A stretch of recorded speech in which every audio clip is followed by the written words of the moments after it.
What if the proudest navy on Earth, the Royal Navy, carried a secret it refused to put in the logbooks? For centuries, sailors lived months at sea with no privacy, no women, and strict rules against indecency. Yet court records, diaries, and whispered reports tell a different story of bonds between men that blurred the line between loyalty and love. Some were punished, others protected by silence. In the age of sails and empire, desire became both a risk and a refuge.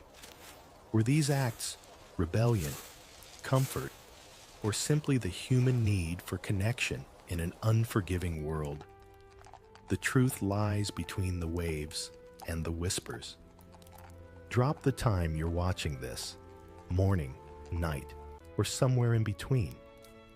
And if you like history that dives where others won't, subscribe. No pressure, but the next voyage goes even deeper below the surface. You duck your head under the beam of the companionway and step into a world that smells of tar, sweat, and brine. Hammocks sway like slow pendulums above barrels of salted pork, and the ship's timbers creak in rhythms older than empire.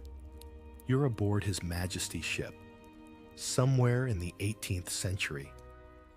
Though truth be told, you could be on almost any British vessel where the sea ruled men more completely than any admiral ever could. They say the ocean keeps secrets, but none more closely than the kind whispered between men who sleep 2 feet apart. There's a joke among old tars. The Navy keeps no women, but she births plenty of scandals. You hear it, tossed around like a shanty line when rum flows after dusk. Laughter covers discomfort, always the sailor's favorite camouflage. The reality is simpler. Hundreds of men crammed together for months, sometimes years, living in rhythms of hunger, fear, and monotony. Privacy is as scarce as fresh fruit. Even the idea of desire has to twist itself into new shapes to survive out here. In the daylight, everything is duty. You haul, scrub, salute. The officer's whistle dictates your pulse. But when the lanterns are doused, the ship changes temperature. The hammocks rock closer. The hush between snores thickens with something else. An intimacy born from exhaustion and the shared miracle of still being alive. Maybe you've seen it in your own time too. Soldiers on deployment, workers sharing a tiny dorm, people forming bonds where ordinary life leaves no space for them. At sea, that bond could turn tender or perilous. Technically, the Articles of War left no ambiguity. Buggery, as the law wrote it, meant the rope, hanging. And yet, men talk, and ships sail, and human nature is a tide no statute can stem. You might recall Captain Edward Rigby, court-martialed in 1698 after being caught with another man near Portsmouth. His trial was loud enough to make pamphlets, but most cases never saw daylight. The Navy could be vicious in punishment, yes, but it could also pretend not to see. What admiral wants to lose half a crew to gossip when war is brewing? Below decks, your world is measured in inches. The hammock above yours sags under another man's weight. His breath drifts down like warm fog. The line between company and comfort blurs fast. There's no room for romance, no poetry, just survival, laced with the ache of wanting to be seen. Maybe that's what the sea teaches most cruelly, how to need someone without ever saying it. Still, don't imagine the lower decks as some uniform pit of longing. For every friendship that turned intimate, hundreds stayed strictly loyal. Some sailors joked about mateships, bonds so strong they'd share wages, wounds, and even hammocks, yet swear No sin was involved. Historians now argue over those blurred edges, but the men themselves didn't have our vocabulary. They had only silence and instinct. Words like homosexual didn't exist. The act, not the identity, was what drew the noose. Think of how many letters never got written, how many glances never held. Yet somehow, under the rigid gaze of discipline, small rebellions bloomed like mold in damp corners. Sailors carved initials into planks beside their bunks, or left tiny tokens, a coin, a scrap of ribbon, as silent claims of affection. In port, they'd visit taverns where the owners knew better than to ask questions. The Navy called such places molly houses when on land, though aboard ship, there were no doors to close. The contradictions were staggering. The same system that outlawed desire also created the perfect conditions for it. When your world shrinks to 50 yards of wood and rope, even a fleeting smile becomes scandalous currency. Officers learn to navigate it too. Some enforced the law zealously. Others merely frowned when rumors rose, preferring not to chase ghosts through the hammocks. You'd think fear would quash everything, but fear often breeds its opposite. That's the strange arithmetic of repression. When punishment is certain, secrecy becomes a kind of freedom. Sailors learned coded gestures, a squeeze on the wrist, a word dropped in a certain tone. The Navy's records rarely say much, but ship logs tell on themselves. Disorderly conduct, unseemly behavior, improper familiarity. Each phrase is a whisper buried in official ink. Imagine being that young recruit, barely 16, sent aboard for glory and bread. The ship becomes your entire horizon. You learn how to tie knots and when to keep your mouth shut. You see friendships tested in storms, loyalties broken under lashes. And one night, maybe, you feel someone's shoulder press into yours as you both sway in the dark, pretending to sleep. You don't move away. You don't breathe. You both know the risk. And somehow, that's what makes it feel real. Centuries later, historians digging through Navy archives still stumble upon fragments.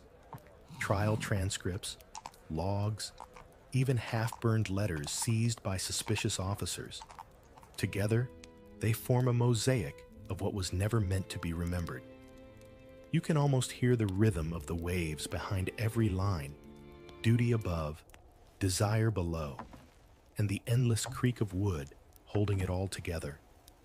Out on the open sea, every man learns what it means to live in a world of rules that can't touch what's inside you. The sails flap, the decks roll, and life keeps moving between discipline and longing. You can almost taste the salt that kept their secrets preserved. You wake to the sound of the bosun's whistle slicing through dawn. The deck is slick, the air thick with rope grease and brine, and you move with that half-asleep shuffle of men who've done this too many mornings to count. Around you, a world built on hierarchy creaks awake. Every inch of the ship is rank, order, punishment, and the threat of both God and the king, if you ever forget which comes first. The law rules here, even if the sea doesn't always obey. You might think law sounds distant, like a thing for magistrates in wigs. But aboard a Royal Navy ship, the Articles of War are practically scripture. Printed, nailed to the mast, and read aloud every Sunday, right after prayers. You stand shoulder to shoulder with 100 others as an officer's voice drones through the list of sins that can get you flogged, marooned, or hanged. Theft, desertion, mutiny, and yes, the detestable and abominable crime of buggery. The words fall heavy, like a sermon too loud for comfort. You glance at the faces around you. Nobody reacts, yet everyone hears. In theory, the punishment is clear: death by hanging. In practice, it's complicated. The law needed proof: eyewitnesses, confessions, physical evidence, and on a ship where everyone depends on everyone else to stay alive. Snitching isn't exactly popular. Still, trials happened. You can flip through the records. Men like William Maxwell, executed in 1756 for unnatural acts, or the seaman Robert Holloway, hanged in 1817 after a trial that read more like a public morality play than a legal proceeding. Yet here's the strange part. The Navy's courts-martial files show only a few dozen such convictions across centuries. If the law was absolute, how did so many slip by? The answer lies in that gray area sailors knew by instinct: the difference between rumor and evidence, between looking and knowing. The ship's officers had enormous discretion. They could turn a blind eye, issue a warning, or quietly transfer a sailor instead of hanging him. Discipline mattered, but efficiency mattered more. You can't fight France if half your crew's in chains for indecency.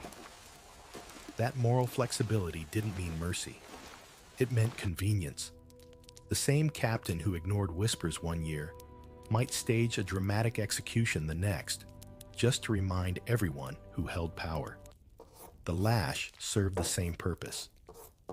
Flogging was routine, almost theatrical. You'd stand on deck, back bared, while the boatswain's mate raised the cat-o'-nine-tails. The whip didn't just punish, it performed. It told the crew, this is what happens when you cross invisible lines. One sailor, Thomas Nash, wrote in his log of seeing a man whipped for filthy behavior unbecoming. No details, no names. Just that phrase, unbecoming. That word did the Navy's moral work for centuries. It covered everything from drunkenness to desire, and it left just enough fog that nobody could call it injustice. You start to see the paradox, don't you? The Royal Navy was both the most disciplined and the most chaotic place a man could live. It demanded obedience, but depended on improvisation. Officers preached purity, but tolerated vice, so long as it kept the ship running. The sea doesn't care for moral purity. It cares for hands that pull ropes when the storm hits. Sometimes, the law became a weapon of convenience. Rivalries, debts, jealousy, any could turn into accusation. The line between moral outrage and personal vendetta blurred faster than a horizon in fog. And once the charge was made, even an acquittal left a stain. Sailors whispered, officers frowned, and careers sank quietly beneath the waves. In the Navy, reputation was your anchor. Once cut loose, you drifted. But not everyone bent to the system. There were acts of quiet defiance, like that of Midshipman William Barry in 1805, accused of indecent behavior, but acquitted after defending himself with startling eloquence. His speech survives in fragments. He argued not for innocence, but for humanity. Imagine that courage, standing before a tribunal of admirals, choosing honesty over denial. He survived the trial, but was never given another commission. The Navy's forgiveness was never free. What's striking, reading these old court papers, is how modern they feel. The language of morality cloaks the machinery of control. The word abominable does the work of fear. Detestable justifies the rope. It's the same mechanism any institution uses when it wants to appear clean while keeping its hands dirty. You've probably seen it in workplaces or politics. The louder the rule, the softer the enforcement. Even the chaplains aboard ship played a role in this theater. Their sermons thundered about sin, yet many quietly counseled compassion behind closed doors. They understood the strain of confinement, the loneliness. They knew that men who faced death daily might cling to each other in ways polite society couldn't name. And though they wouldn't say it aloud, some probably prayed not for punishment, but for peace. By now, the idea of the law and the lash feels less like justice and more like choreography.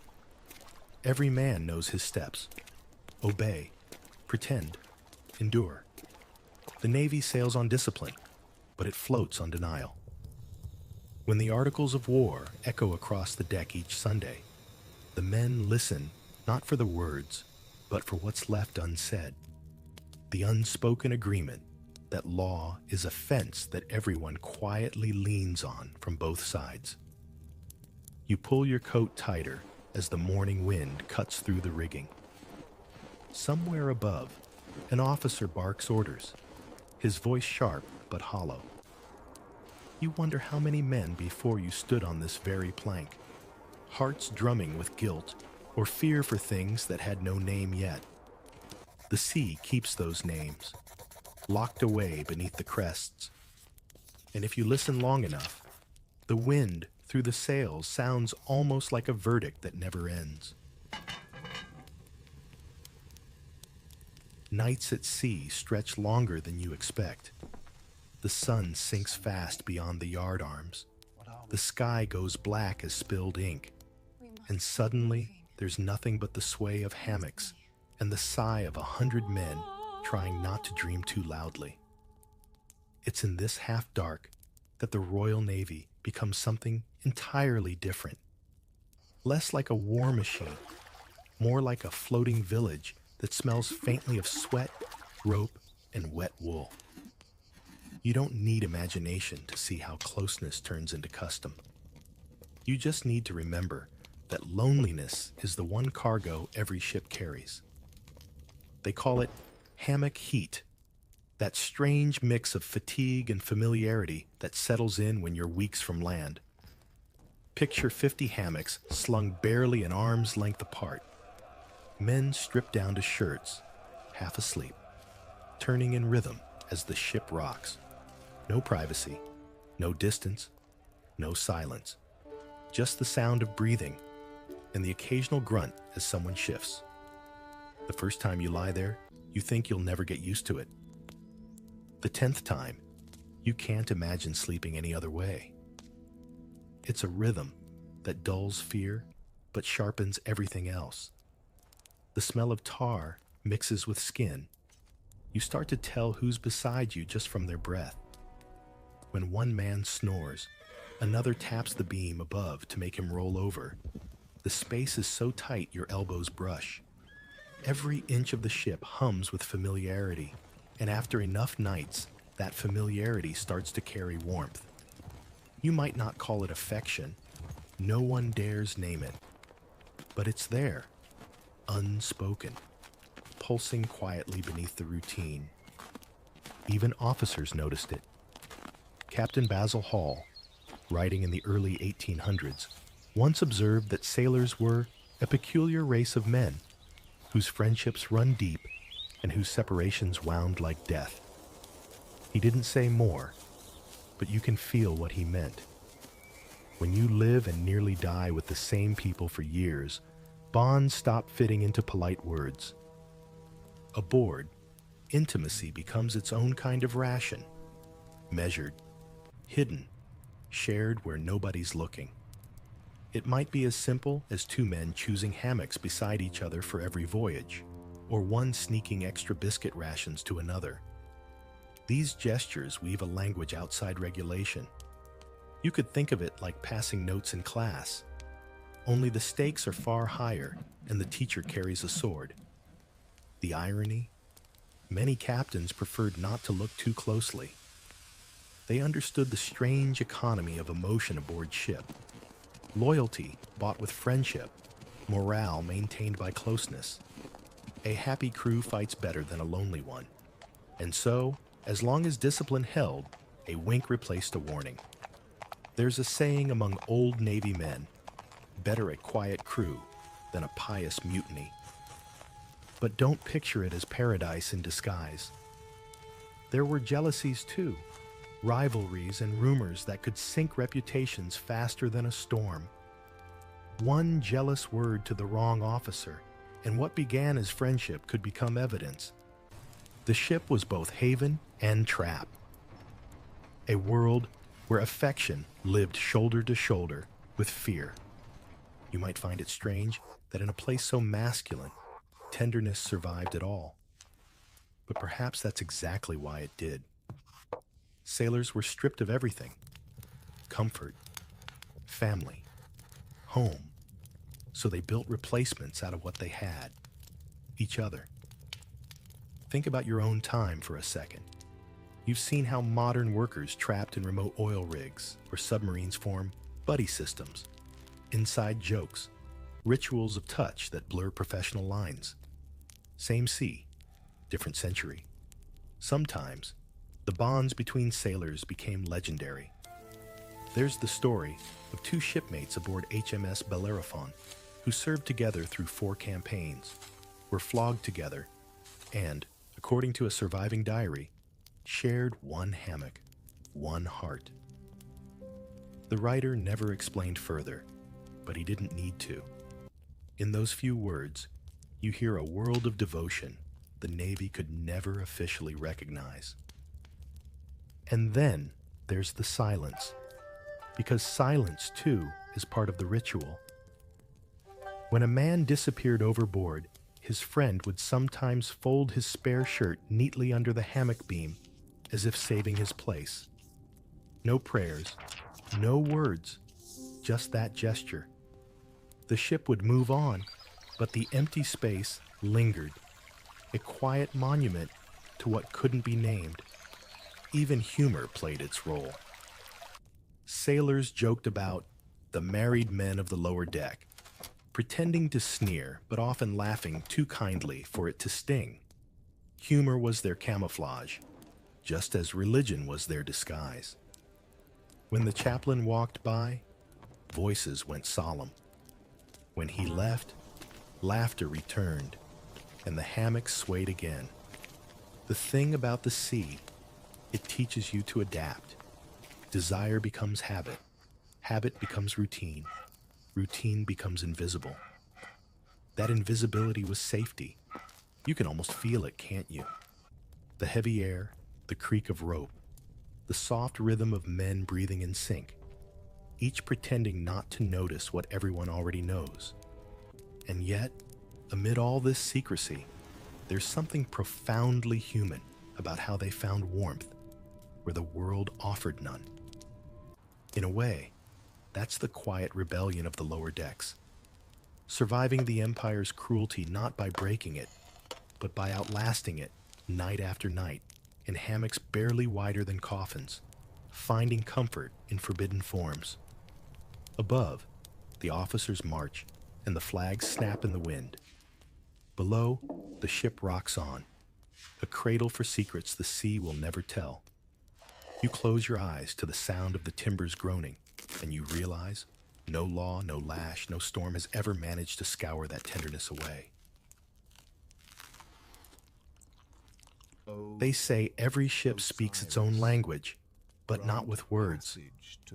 You learn to read it in glances, in the rhythm of footsteps across deck planks, in the way laughter lingers a little too long before the bosun clears his throat. Secrets at sea don't stay buried. They just learn how to swim. You start to notice it the longer you stay aboard. The tiny codes, the gestures, the improvised grammar of survival. A wink held half a second too long, a tap of the pipe against the railing, a word twisted just enough to sound innocent. The Royal Navy never printed a dictionary for this dialect, but everyone fluent in silence understood it. It began, as most things do, with necessity. How do you find kinship when language itself could kill you? Men built their own systems, verbal, visual, almost musical in rhythm. some of it borrowed from the Molly culture of London's backstreets, where men who loved men developed secret names and phrases to identify each other. Sister, aunt, Nancy, words that looked like mockery but served as armor. When those same men went to sea, the vocabulary followed. The ship became a stage, and everyone wore a costume. Even official nicknames carried hidden meanings. Jemmy Ducks, Fancy Jack, Miss Nancy, common among crews who laughed while watching the officers pretend not to hear. These weren't just jokes. They were passwords. They told you who might understand your humor, who might not. And when danger lurked, the same language protected. A warning disguised as a jest could save your life. One midshipman, later court-martialed in 1820, testified that sailors used a manner of speech indecent to the ear, but harmless to the mind. That line, harmless to the mind, is almost tender, isn't it? He meant that their jokes masked fear, that double meanings were safer than confessions. It's how secrecy turned into solidarity. You've probably done something similar without realizing it. Whispering in slang so adults wouldn't understand, using emojis as code between friends. Same instinct, different century. The stakes, though, were oceans apart. In your case, it's embarrassment. In theirs, it was the gallows. There were gestures, too. Body language sharp enough to cut through the noise of the rigging. A brush of fingers when passing the grog ration. A song hummed under breath that meant, "Meet me after watch."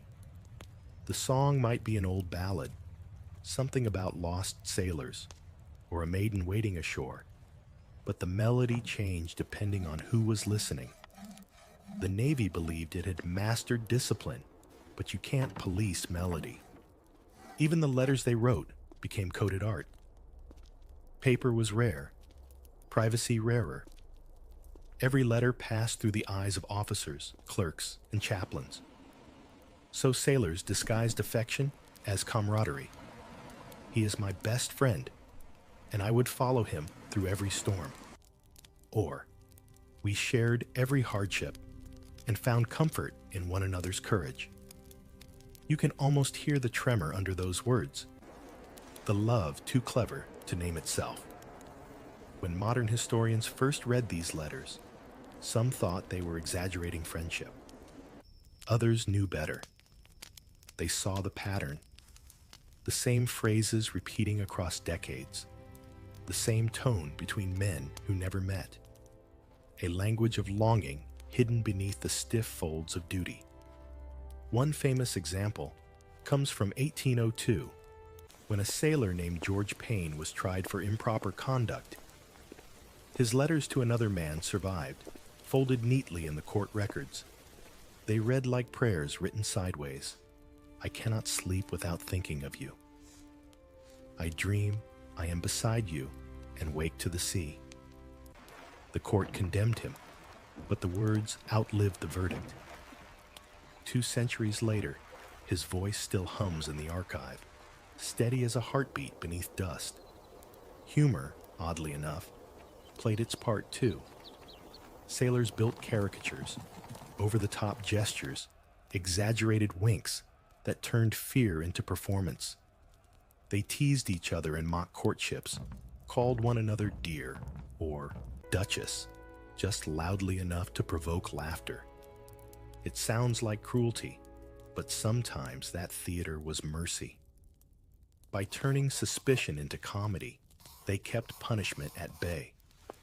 The line between ridicule and refuge blurred with every joke. Think of it like camouflage, a bright parrot blending into jungle colors by being louder than everything else. The Navy's moral code depended on silence, but these men survived by making noise. Coded, clever, layered noise. The irony is that officers often used similar systems for their own indiscretions. a raised eyebrow at dinner, a letter with too much poetry. The Navy may have been hierarchical, but secrecy was democratic. Everyone needed it, from the lowest deckhand to the admiral in his cabin. By now you realize that what looked like a crude joke or careless chatter was actually a shield, a shared grammar of defiance. It's astonishing how quickly the human mind learns to speak safety into existence. Even under the constant hum of danger, they found ways to tell each other, "I see you. I understand. You're not alone." You lean against the gunwale, feeling the vibration of the ship's timbers. Somewhere nearby, someone hums that nameless tune again. Maybe you don't know the words, but you know what it means. Out here, surrounded by nothing but wind and salt, language becomes the last piece of freedom a man can own. The thing about secrets is that they don't vanish. They wait for someone to trip over them. And on a Royal Navy ship, where gossip traveled faster than cannon fire, one careless glance or jealous whisper could send everything tumbling into daylight. By the early 1800s, the Admiralty had mastered this theater of exposure. The scandal trial. A single accusation could turn the quiet hum of a crew into a roaring spectacle, and you could almost hear the creak of moral outrage rehearsing its lines. Picture it. A gray morning on deck. The crew assembled, hats off, eyes averted. A lieutenant reads out the charges in that stiff, solemn tone only the British military could perfect. Unnatural acts, indecent behavior, conduct unbecoming. The words are vague on purpose. They sound holy enough to please the chaplain, but flexible enough to damn whoever's convenient. The accused stands there, trembling or defiant, while his shipmates stare at their boots.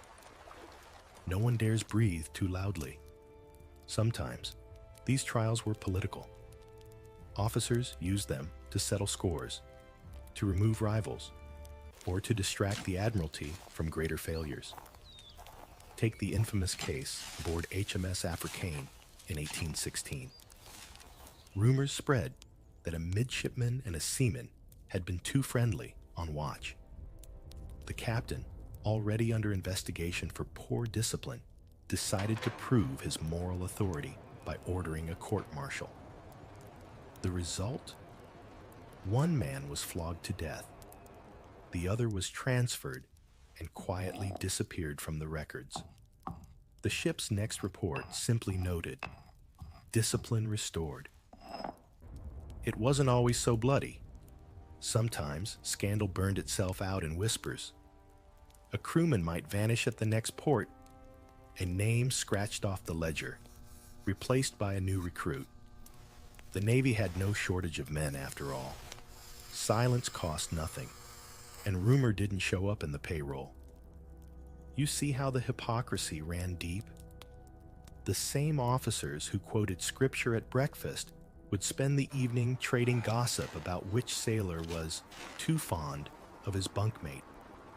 Officially, the Navy hated scandal. Unofficially, it adored it, as long as it stayed contained. And yet, the very men condemned by the system often became its most efficient scapegoats. In 1809, Lieutenant William Barry, not the midshipman from before, another unlucky namesake, was accused of indecency aboard HMS Blake. His court-martial drew such attention that newspapers printed lurid accounts under headlines like "Shame of the Sea." Yet what the reports never printed was how little evidence existed. No witnesses, just rumor. Still, the trial satisfied the public appetite for moral drama. England loved its heroes clean and its villains dirty. The Navy knew how to feed both tastes. What makes it more tragic, and perhaps more revealing, is that the Navy's officers often pretended shock at what they themselves helped create. You can't lock hundreds of young men together for months, forbid alcohol, women, and privacy, and then feign surprise when desire sneaks in, disguised as companionship. It's like lighting a lantern in a powder room, then blaming the spark. A few brave souls tried to speak sense. Surgeons' mates, chaplains, even one or two captains quietly admitted that the punishments were cruel, the accusations unreliable. A physician aboard HMS Cambridge once wrote, "It is folly to condemn what nature breeds in solitude." He never signed his name, of course. Such words could ruin a man faster than mutiny. But his comment drifted through the archives like a whisper of reason. The irony of these scandals was that they often revealed more about fear than sin. When supplies ran low, when tempers flared, when command faltered, suddenly someone was accused. The unnatural act became a kind of pressure valve, an outlet for frustration dressed in righteousness. Historians now compare it to witch trials, not about belief, but about control. And oh, the public loved it. Pamphlets printed every scandal that leaked ashore. Mock trials, moral poems, even cartoons of foppish sailors kissing behind barrels. Satire sold better than truth. Londoners giggled while real men swung from ropes for the amusement. It's uncomfortable to admit, but scandal has always been good entertainment. You see it today too. Different century, same appetite. A celebrity caught, a politician shamed, a hashtag born. The crowd still gathers, still demands the moral theater. Even the Navy used this spectacle to its advantage. Every hanging was a sermon in motion. See this man. Be warned, crews would be assembled, drums beating slow, as the condemned stood on the yardarm. The chaplain read prayers while gulls circled overhead. And afterward, life resumed as if nothing had happened. The ship sailed on, clean again, for the moment. But memory lingers in ways discipline can't erase. Letters from witnesses reveal unease, pity, even guilt. One sailor aboard HMS Ajax wrote, "The man died calm, and I thought him more Christian than those who condemned him." Those words never reached the Admiralty, but they survived in private diaries, passed down like contraband empathy. In time, scandals grew rarer, not because the Navy became more moral, but because it became more clever.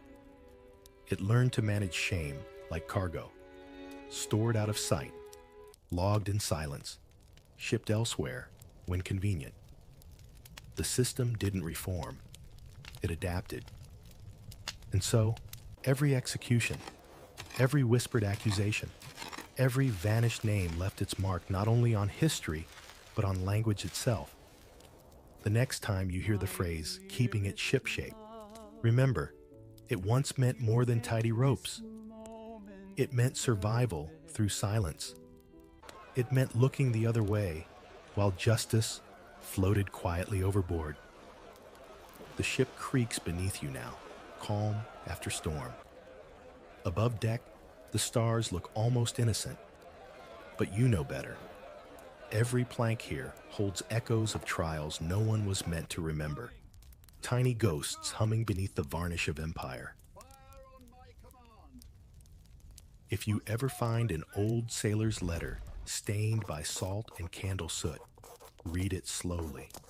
The handwriting will tremble, the ink blot in spots, but every curve hides a world too dangerous for plain words. The Royal Navy recorded punishments and victories, not tenderness. Yet in between the orders and supply lists, a few scraps of humanity slipped through. Some were intercepted, others confiscated, many burned. But a handful survived, and through them, you glimpse the hearts the law tried to erase.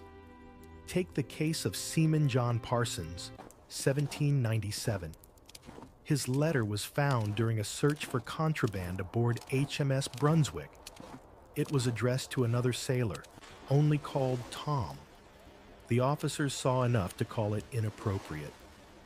The rest of us would call it simple. When you are aloft, I cannot help but look.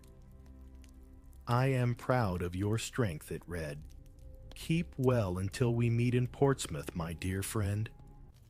That last phrase sealed his fate. Parsons was flogged. The letter was entered as evidence, then filed away under miscellaneous indecencies. That's the last anyone heard of him. But reading it now, 2 centuries later, you can feel how ordinary it is. It's the same rhythm as any message home. Take care. Be safe. I miss you. The Navy called it perversion. History calls it proof of feeling. Letters like these remind you that men at sea loved with the same quiet stubbornness as anyone else. They weren't chasing rebellion. They were chasing warmth. When the ship rolled in storms and death was a daily rumor, a letter, even 1 sentence long, was a life raft. A way of saying I exist, and I am not alone. Of course, the Navy couldn't allow that kind of softness. Discipline worked by denying individuality. You weren't John or Tom anymore. You were seaman number 87, a moving part of the King's machine. Love, in any form, broke that illusion. And so the punishments came swift and public, not because the act itself was intolerable, but because emotion made men human, and humanity made them harder to command. There were officers who understood that contradiction and hated it. A lieutenant named Charles Cunningham once wrote privately, I cannot reconcile the faith we preach with the cruelty we enforce. He watched a sailor whipped until the deck ran pink, for what the court called affection unbecoming. Cunningham's diary is one of the few to survive with no redactions, perhaps because he died young and nobody bothered censoring a corpse. His words read like confession. We kill them for feeling what none of us can name, though all of us know. We shall inform the others. Sometimes, though, love found strange disguises. A superior officer might call it mentorship, a friendship between ranks, fostering obedience. An older midshipman taking a young recruit under his wing, teaching navigation, correcting posture, protecting him from harsher men. On paper, it was discipline. In practice, it was devotion. Those relationships filled the gray space between affection and authority, where both could survive if left unnamed. You might wonder how the men themselves made sense of it. They didn't use our words. Love was too grand, friendship too weak. They wrote of brotherhood, esteem, regard. You could fill an entire dictionary with their euphemisms and still miss the heartbeat beneath. Perhaps it's better that way. They weren't trying to make history. They were trying to make it to the next port. Yet history remembers through the strangest scraps. One of the most haunting comes from 1813. A confession signed only J.W., found in a chaplain's notebook. He wrote, I have been tempted, but my heart is unchanged. I pray for forgiveness, yet I know not what, for no trial, no punishment, just confusion, beautifully human. The chaplain's note beside it simply reads, he wept. In a way, that sums up the entire paradox. The same institution that flogged men for affection also baptized them in the same barrel of seawater. The same officers who read their confessions tore up their letters. Love and law lived in the same hammock. Imagine now, sitting at a mess table, your hands cracked from rope, trying to write by the light of a swinging lantern. Every creak might be footsteps coming to catch you. Every gust of wind might blow away your only proof that you ever felt something pure. Would you still write? Many did. They hid their notes in Bible covers, stitched them into coat linings, or slipped them into rum casks marked private property. Some reached their recipients. Most didn't. It's funny how time works, isn't it? The Navy that punished those words out of existence accidentally preserved them in its own paperwork. Every trial transcript, every seized letter was carefully copied and archived because bureaucracy, unlike morality, has no conscience. That's why you can still read them today, sitting in the National Archives, smelling faintly of mildew and justice delayed. So when you hear the phrase, letters of the sea, think not just of maps and orders. Think of the ones written in fear, tucked in boots, hidden beneath hammocks. They may never have reached their intended readers, but they reached us. And maybe that's a kind of victory, one the Admiralty never saw coming. You'd think the Royal Navy's officers were immune to all this, the same way people imagine bosses never get lonely or priests never doubt. But behind every polished boot and powdered wig lurked the same hunger that haunted the lower decks. Power doesn't cancel desire, it only hides it in better cabins. Step inside an officer's quarters. The door closes. The noise of the crew fades, and suddenly, the world shrinks to a narrow room smelling of wax and leather. A lantern swings softly. Maps hang rolled like secrets. And in the corner, a servant, young, quiet, alert. He knows every gesture of his superior before it's made. The relationship looks like order. He pours, fetches, folds, cleans. But in the stillness between commands, something else hums. Mutual dependence disguised as discipline. These servants were called stewards or cabin boys, though the title shifted depending on who you asked. Technically, they were assistants. In practice, they were shadows. Officers in the 18th and 19th centuries often spent years at sea with the same personal attendant, sharing quarters barely larger than a closet. Proximity bred a strange intimacy. The officer lived among the few people allowed to see him off guard. One diary from 1794 records Lieutenant Henry Digby praising his boy, who watches me closer than the Almighty. The line was meant as flattery, but you can feel the edge beneath it.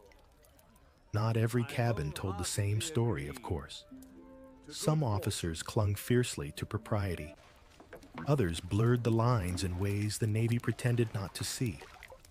The social gulf between them and their servants made the perfect camouflage.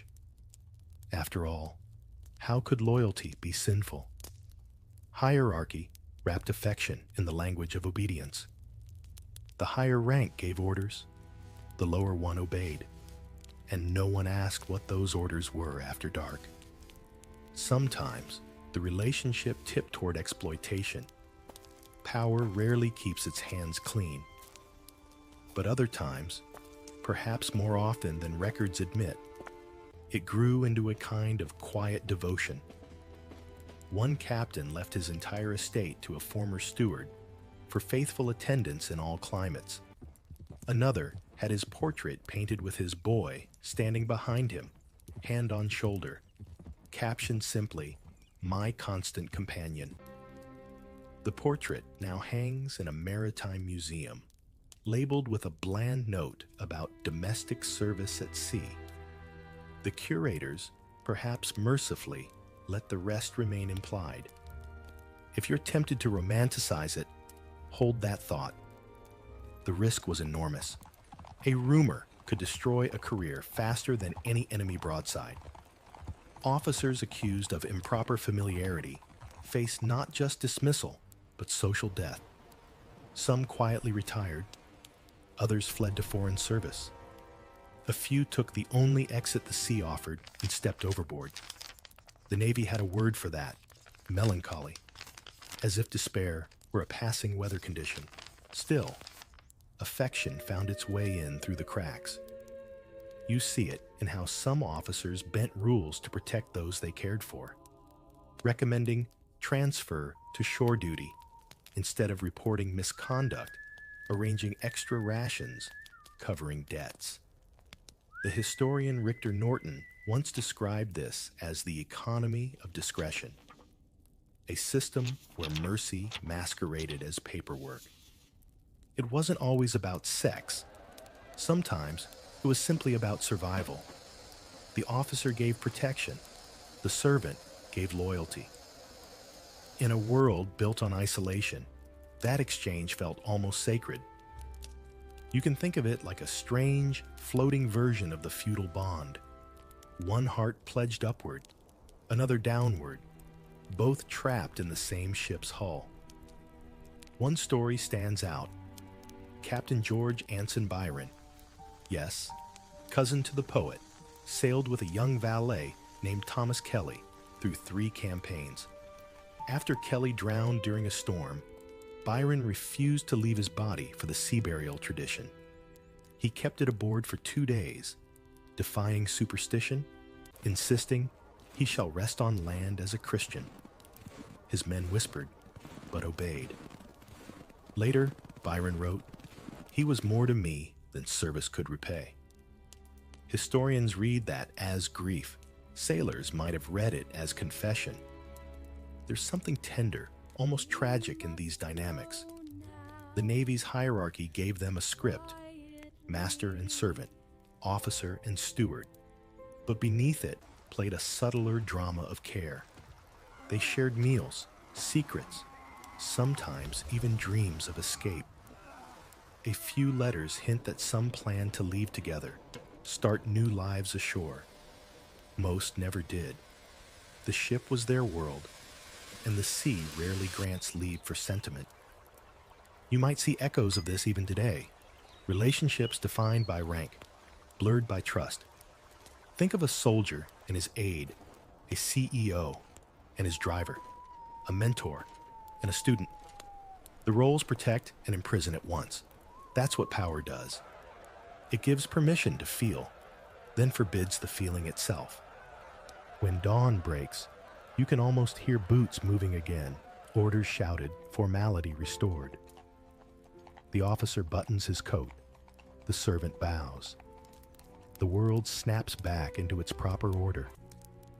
But for one moment in the night, when the lantern swayed and the map curled in the heat, they were simply 2 men breathing the same salted air, knowing what it meant to be alive, and knowing they could never speak of it again. The British Empire didn't just sail across the world, it carried its contradictions with it. Each new colony, each tropical port, became a mirror reflecting the empire's morality back in warped, humid light. The Royal Navy prided itself on being the sword of civilization. But once the ships dropped anchor in Bombay, or Kingston, or Cape Town, those sharp edges dulled in ways London could never imagine. Out here, the rules of the king met the rules of the flesh, and the sea always won. By the time you reach the Indian Ocean, the old categories start to blur. The climate itself conspires against English restraint. Uniforms cling to sweating skin. Hammocks turn to ovens. Tempers melt like wax. The moral discipline that held firm in Portsmouth collapses somewhere between monsoon and malaria. Men seek relief where they can. Sometimes in local taverns, sometimes in arms that don't fit the Admiralty's official mold. Ports became escape valves for the contradictions bottled up at sea. In places like Port Royal, sailors could vanish into alleys where no one asked names, only prices. Brothels flourished, yes, but so did what officials called mischievous houses, where the clientele was less easily categorized. British sailors called them blue rooms, a code borrowed from London's molly houses. Some offered companionship that was tender, others purely transactional, but all existed in the gray zone between survival and scandal. The Navy tolerated these places unofficially. Shore leave was a necessary evil. Better the men exhausted ashore than restless aboard. Moral lectures came later, after the ships had already sailed. There's a report from 1825 describing an admiral scolding his officers for encouraging licentiousness in the Indies, followed, 2 lines later, by an expense note reimbursing lodging and refreshment for crew while at liberty. The hypocrisy was baked into the bureaucracy, and it wasn't just sailors with sailors anymore. Empire brought contact, sometimes genuine, sometimes exploitative, with local populations. In colonial ports, gender lines were fluid, often misunderstood by Europeans. In Southeast Asia and the Pacific, societies had long recognized third gender roles, men who lived and loved outside the Western binary. Polynesian Fa'afafine, Indian Hijra, Javanese warrior. Each community had its own logic of identity, older than any naval code. British sailors encountered these people and predictably reacted with a mix of fascination and fear. Accounts survive of sailors describing native boys dressed as maidens, strange dancers neither man nor woman, always in tones of nervous amusement. Some mocked them, others courted them, still others found a kind of unspoken kinship. The archives don't say much. Colonial writers blurred details deliberately, but the subtext runs clear as tropical light. Men who were punished for desire at home found, for a brief moment abroad, a world where desire wasn't automatically a crime. That's not to say it was paradise. Colonialism turned everything into transaction. Bodies, goods, faiths. Relationships formed across that gulf were tangled in power. One side free to leave, the other rarely able. But amid the asymmetry, moments of real connection flicker through. A log from HMS Voyage notes a sailor requesting permission to remain in Ceylon after forming attachment with local person. The captain denied it, of course. The man deserted anyway. History loses him after that, perhaps happily. You begin to see how the Navy's moral geography stretched thin the farther it sailed. In London, buggery was a hanging offense. In Calcutta, it was paperwork.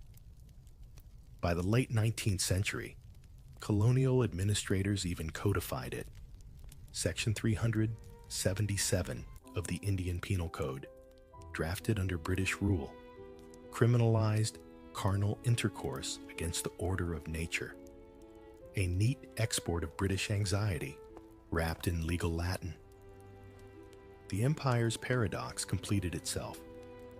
What was barely enforced aboard ship became permanent law on land, long after the fleets were gone. But let's return to the deck for a moment. Imagine the scene in Hong Kong, 1860s. 2 sailors lean on the rail after shore leave, their uniforms rumpled, their voices low. They laugh about a tavern near Queen's Road, where the lanterns were red and the company uncertain. One of them jokes, "Didn't seem to matter who was who." The other replies, "Not in that heat." They share a look neither will mention again once the ship sails north. The sea erases footprints faster than guilt. You could say empire globalized hypocrisy. The Royal Navy projected moral superiority while living by an unspoken creed of adaptation. What couldn't be admitted at home became routine abroad. The empire's borders blurred, and so did its virtues. As one missionary lamented in 1838, "Our sailors bring Christ to the heathen and learn new sins in return." But maybe what they learned wasn't sin. It was the simple fact that humanity resists categories, even those written in law. There's a quiet irony in that. The very institution, built to enforce control, became a vessel for mixing worlds, desires, and languages. The sea connected what empire tried to divide. And though most sailors returned home and resumed silence, a few carried those memories like contraband faith, proof that the world was wider and more forgiving than the one they served. You watch the coastline fade into dusk, the last lamps of the port flickering behind the mist. The wind shifts, heavy with spices and smoke. Somewhere below, someone hums a tune you don't recognize, a melody picked up in some far harbor. It sounds like a secret, too tired to hide anymore. By the dawn of the 20th century, the Royal Navy had transformed again. Iron hulls, steam engines, wireless radios. But the old silence still clung to the decks like oil. The uniforms were sharper, the punishments more bureaucratic, and yet the same invisible current of longing hummed through every watch and every night patrol. Here's your hook. War has a way of blurring rules faster than love ever could. You can almost hear the shift, the clang of steel replacing the creak of wood, the hiss of boilers drowning out gossip. But human nature doesn't update as quickly as machinery. In the tight corridors of dreadnoughts and submarines, the closeness that once came from hammocks now came from confinement. Imagine it. Weeks beneath the sea, 30 men in a steel tube, barely wide enough to stretch your arms. Privacy didn't exist. Trust became currency. Out of that claustrophobia, something old and familiar resurfaced. The quiet brotherhood that the Navy's codes still refused to name. During World War I, officers began to notice but dared not acknowledge it. Diaries and letters described devotion between men and extraordinary affection in adversity. The psychologist W.H.R. Rivers, who treated shell-shocked soldiers, wrote that comradeship had become the strongest motive of endurance. He meant it as praise, but those words carried undertones the Admiralty would rather not unpack. The Navy framed it as morale. The men lived it as survival. The archives hold no direct confessions from sailors of the Great War. Self-preservation still demanded discretion, but you can read between the lines. A stoker named Edward Hainsworth wrote home that he'd found a brother in the heat below decks, and that it would be unkind to part us. No names, no details. But that brother? How many such brothers kept each other breathing through fear and blackout? By the Second World War, secrecy had evolved into an art form. Sailors spoke in half-jokes, nicknames, coded compliments. The Navy, desperate for manpower, quietly looked the other way, as long as duty was done. Don't ask, don't tell wasn't invented in the 20th century. It was perfected in the engine rooms of His Majesty's ships. One historian found testimony from a radar operator in the 1940s who described his ship's wardroom as a society of peculiar freedom. He wrote, "Men shared bunks, letters, cigarettes, sometimes more. We were all half in love with each other, and nobody dared call it that." The irony is striking. The very conditions meant to crush individuality, uniforms, discipline, hierarchy, had instead created a quiet revolution of connection. You might wonder how command handled it. Officially, the Navy still condemned indecency. Unofficially, it measured value in efficiency. A good sailor was a good sailor, whatever his heart decided after hours. Court-martials continued, but more selectively. The war machine couldn't afford moral crusades when torpedoes were hitting convoys. As one old chief petty officer recalled years later, they cared what you did on watch, not in your hammock. And yet, risk remained. A single accusation could still end a life. In 1944, 2 sailors aboard HMS Seahorse were charged with conduct prejudicial to good order. The Judge Advocate General sentenced them to 2 years in military prison, noting that the behavior was not unusual, but unfortunate to be observed. That phrase, unfortunate to be observed, says everything about the era's contradictions. The sin wasn't the act, it was the discovery.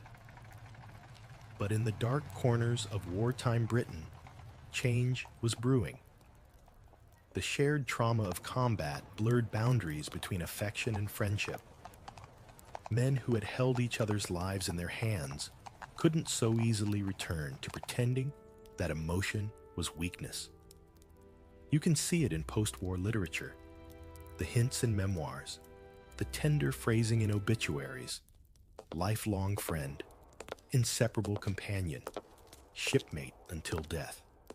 Each one a quiet act of remembrance, an unspoken resistance to erasure. Some even began to push back openly.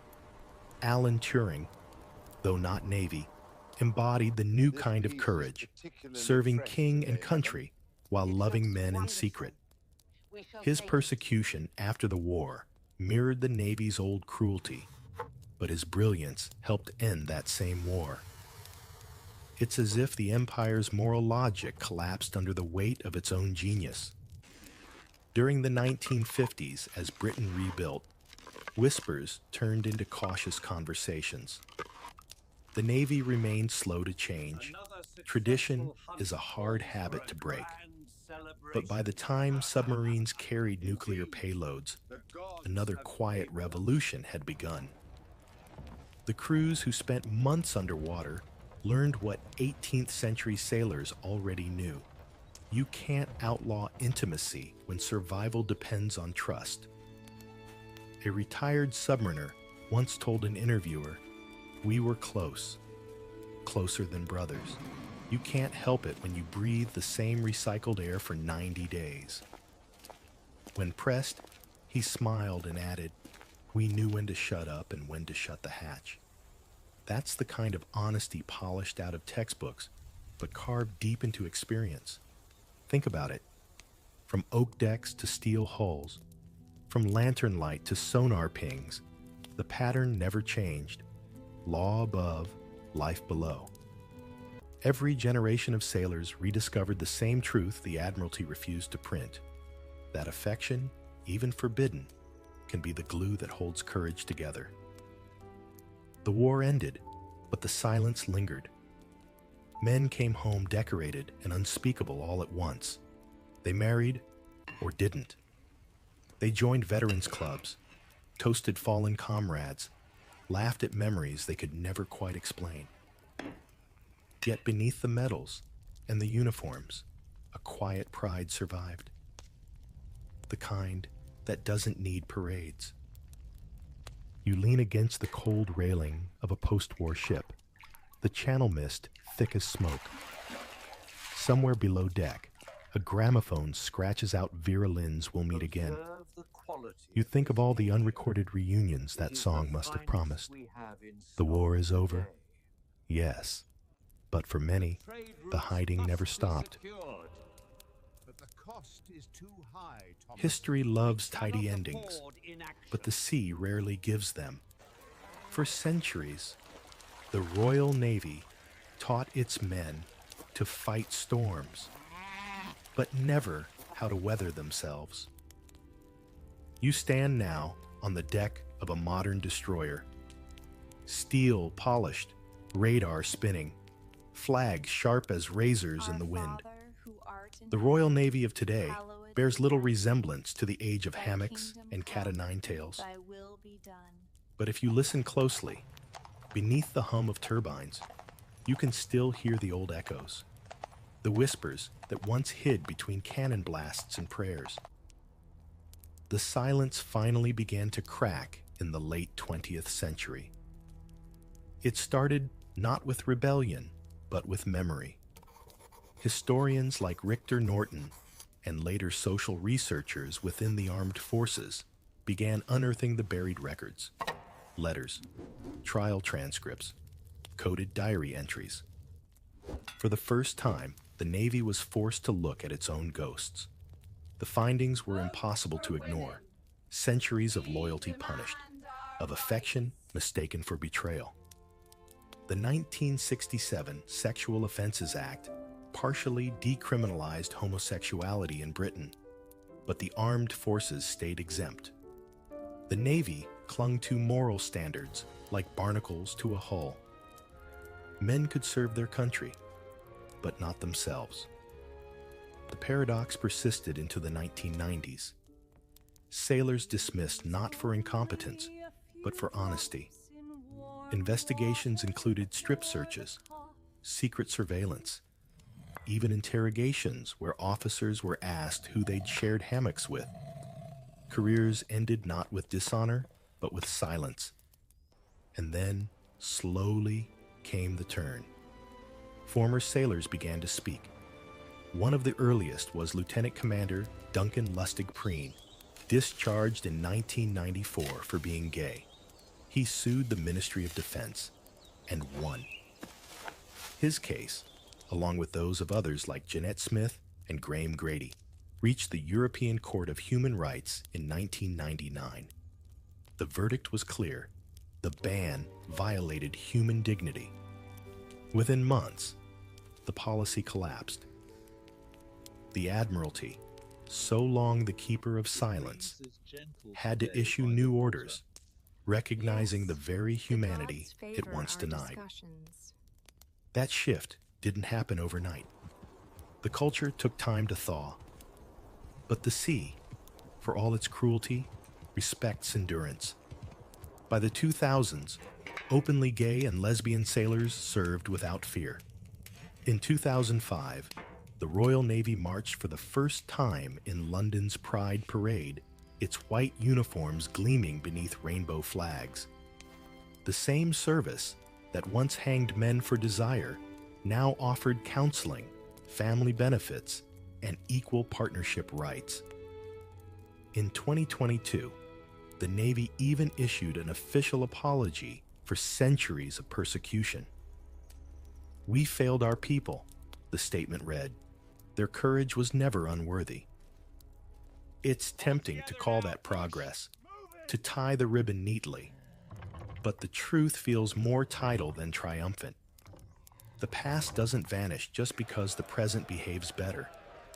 The stories of those sailors, the flogged, the vanished, the unburied, still linger in every museum case and every name half carved on memorial plaques. The Navy's modern openness is built, plank by plank, on their silence. And yet, what a change. Imagine telling an 18th century seaman, lashed for writing "My Dear Friend," that one day, Royal Navy ships would fly the pride flag beside the Union Jack. That recruitment ads would feature same-sex couples. That officers would speak publicly about inclusion instead of indecency. He'd probably laugh, then shake his head and mutter something about miracles. But maybe it's not miracle, it's inevitability. Human closeness, after all, is as ancient as tide. You can outlaw behavior, rename sin, rewrite regulation, but you can't make loneliness patriotic. The lower decks always knew that. They practiced it in code, in humor, in letters smuggled between watches. The modern Navy just gave their language a louder microphone.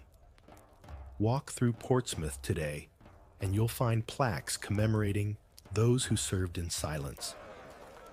The archives once sealed for reasons of morality are now open to researchers and descendants. Veterans tell their stories on camera, voices steady but eyes wet. Some of them laugh about it, the ridiculousness of hiding, the camaraderie that defied rules. Others still carry bitterness, but almost all speak with the same quiet pride. We were there too. It's strange comfort, realizing that history's cruelty can turn into continuity. The affection, once whispered between hammocks, now echoes across ceremonies and classrooms. The very term shipmate, once neutral, has reclaimed its warmth. Young sailors today swap jokes on social media, argue about football, celebrate engagements, without fear of the chaplain's knock.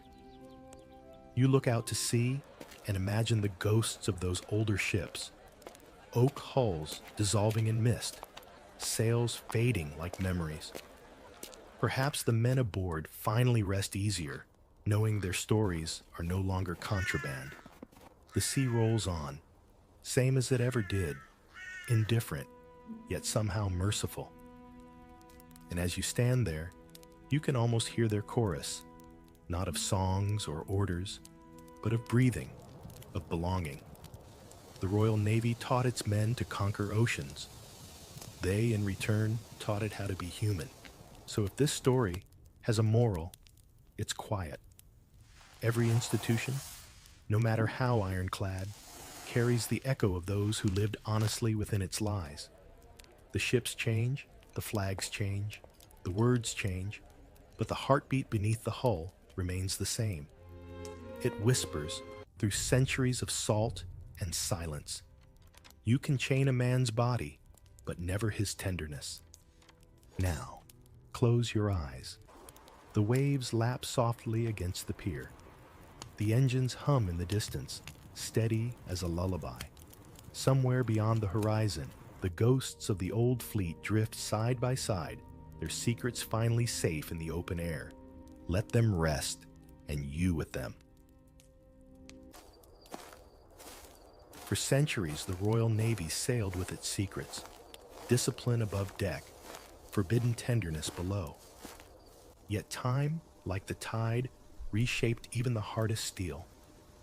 From punishment to pride, its journey mirrors Britain's own awakening to humanity.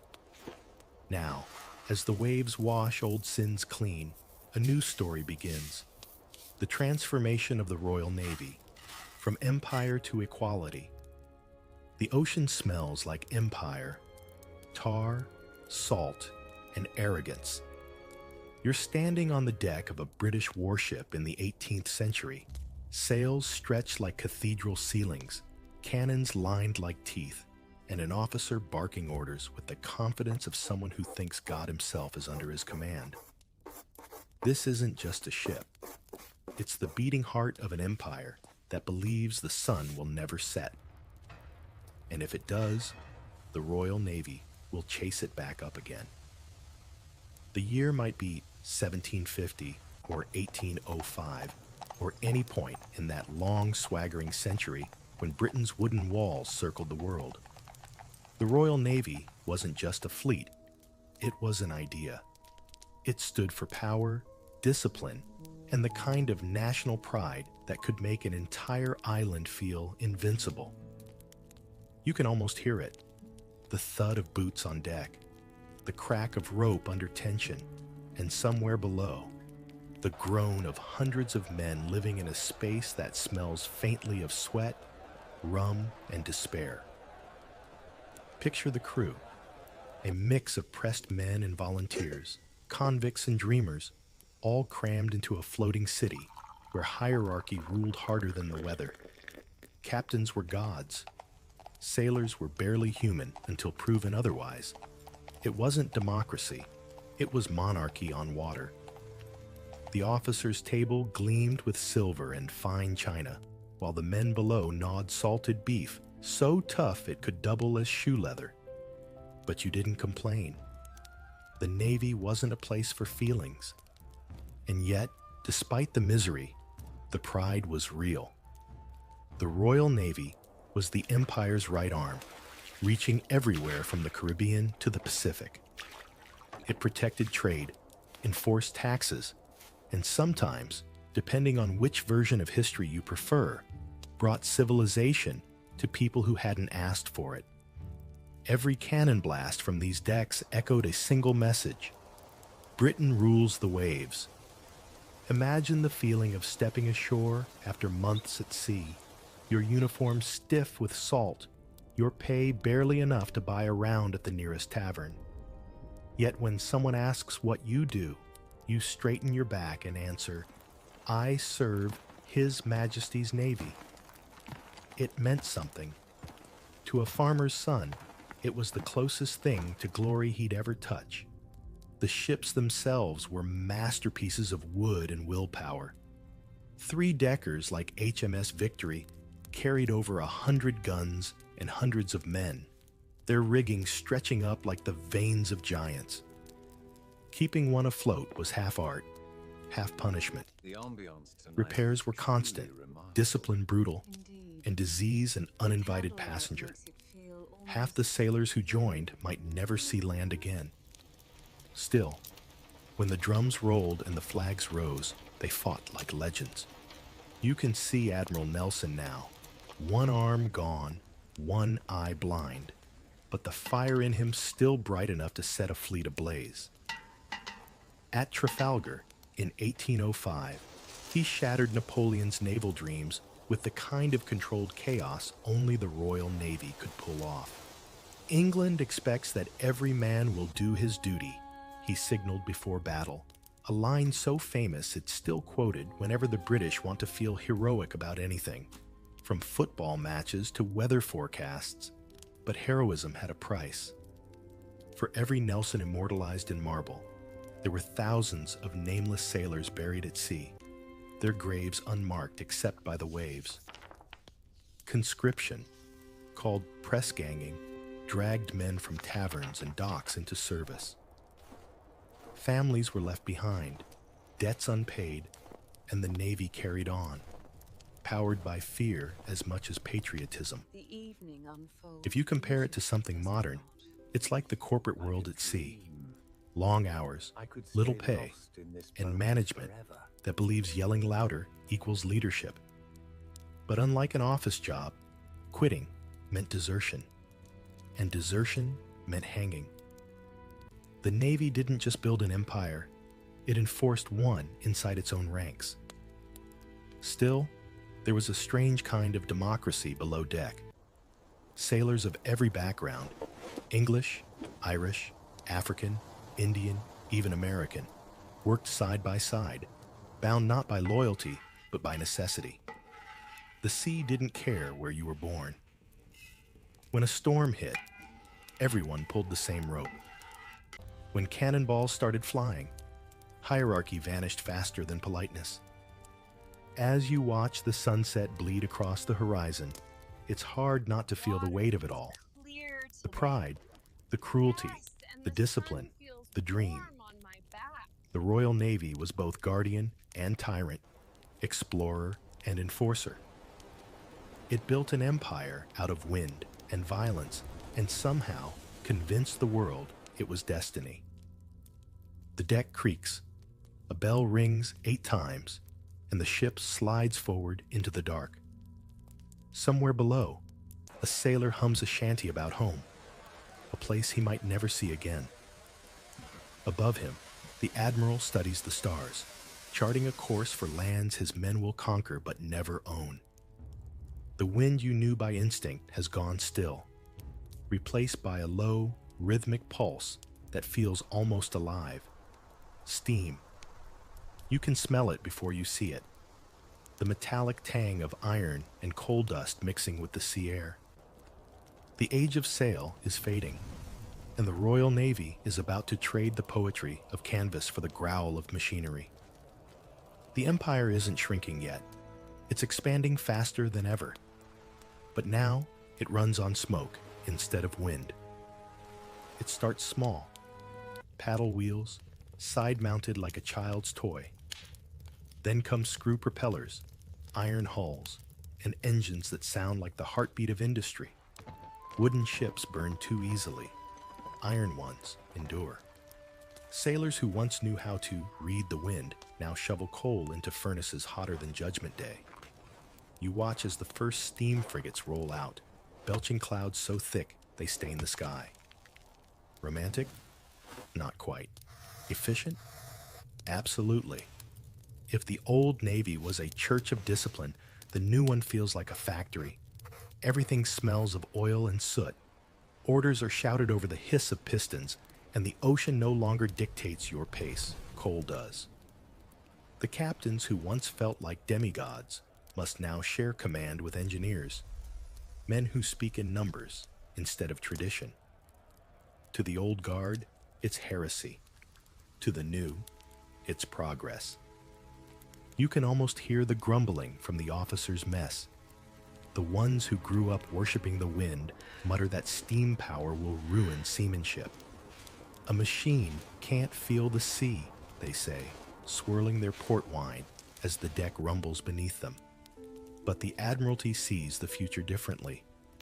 The Industrial Revolution has rewritten every rule, and the Navy, whether it likes it or not, will have to keep up or be outpaced by ironclads from France, America, or worse, Germany. By the mid-19th century, shipyards on the Thames and the Clyde work day and night. Steamships like HMS Warrior look nothing like their wooden ancestors. She's sleek, armored, and terrifying.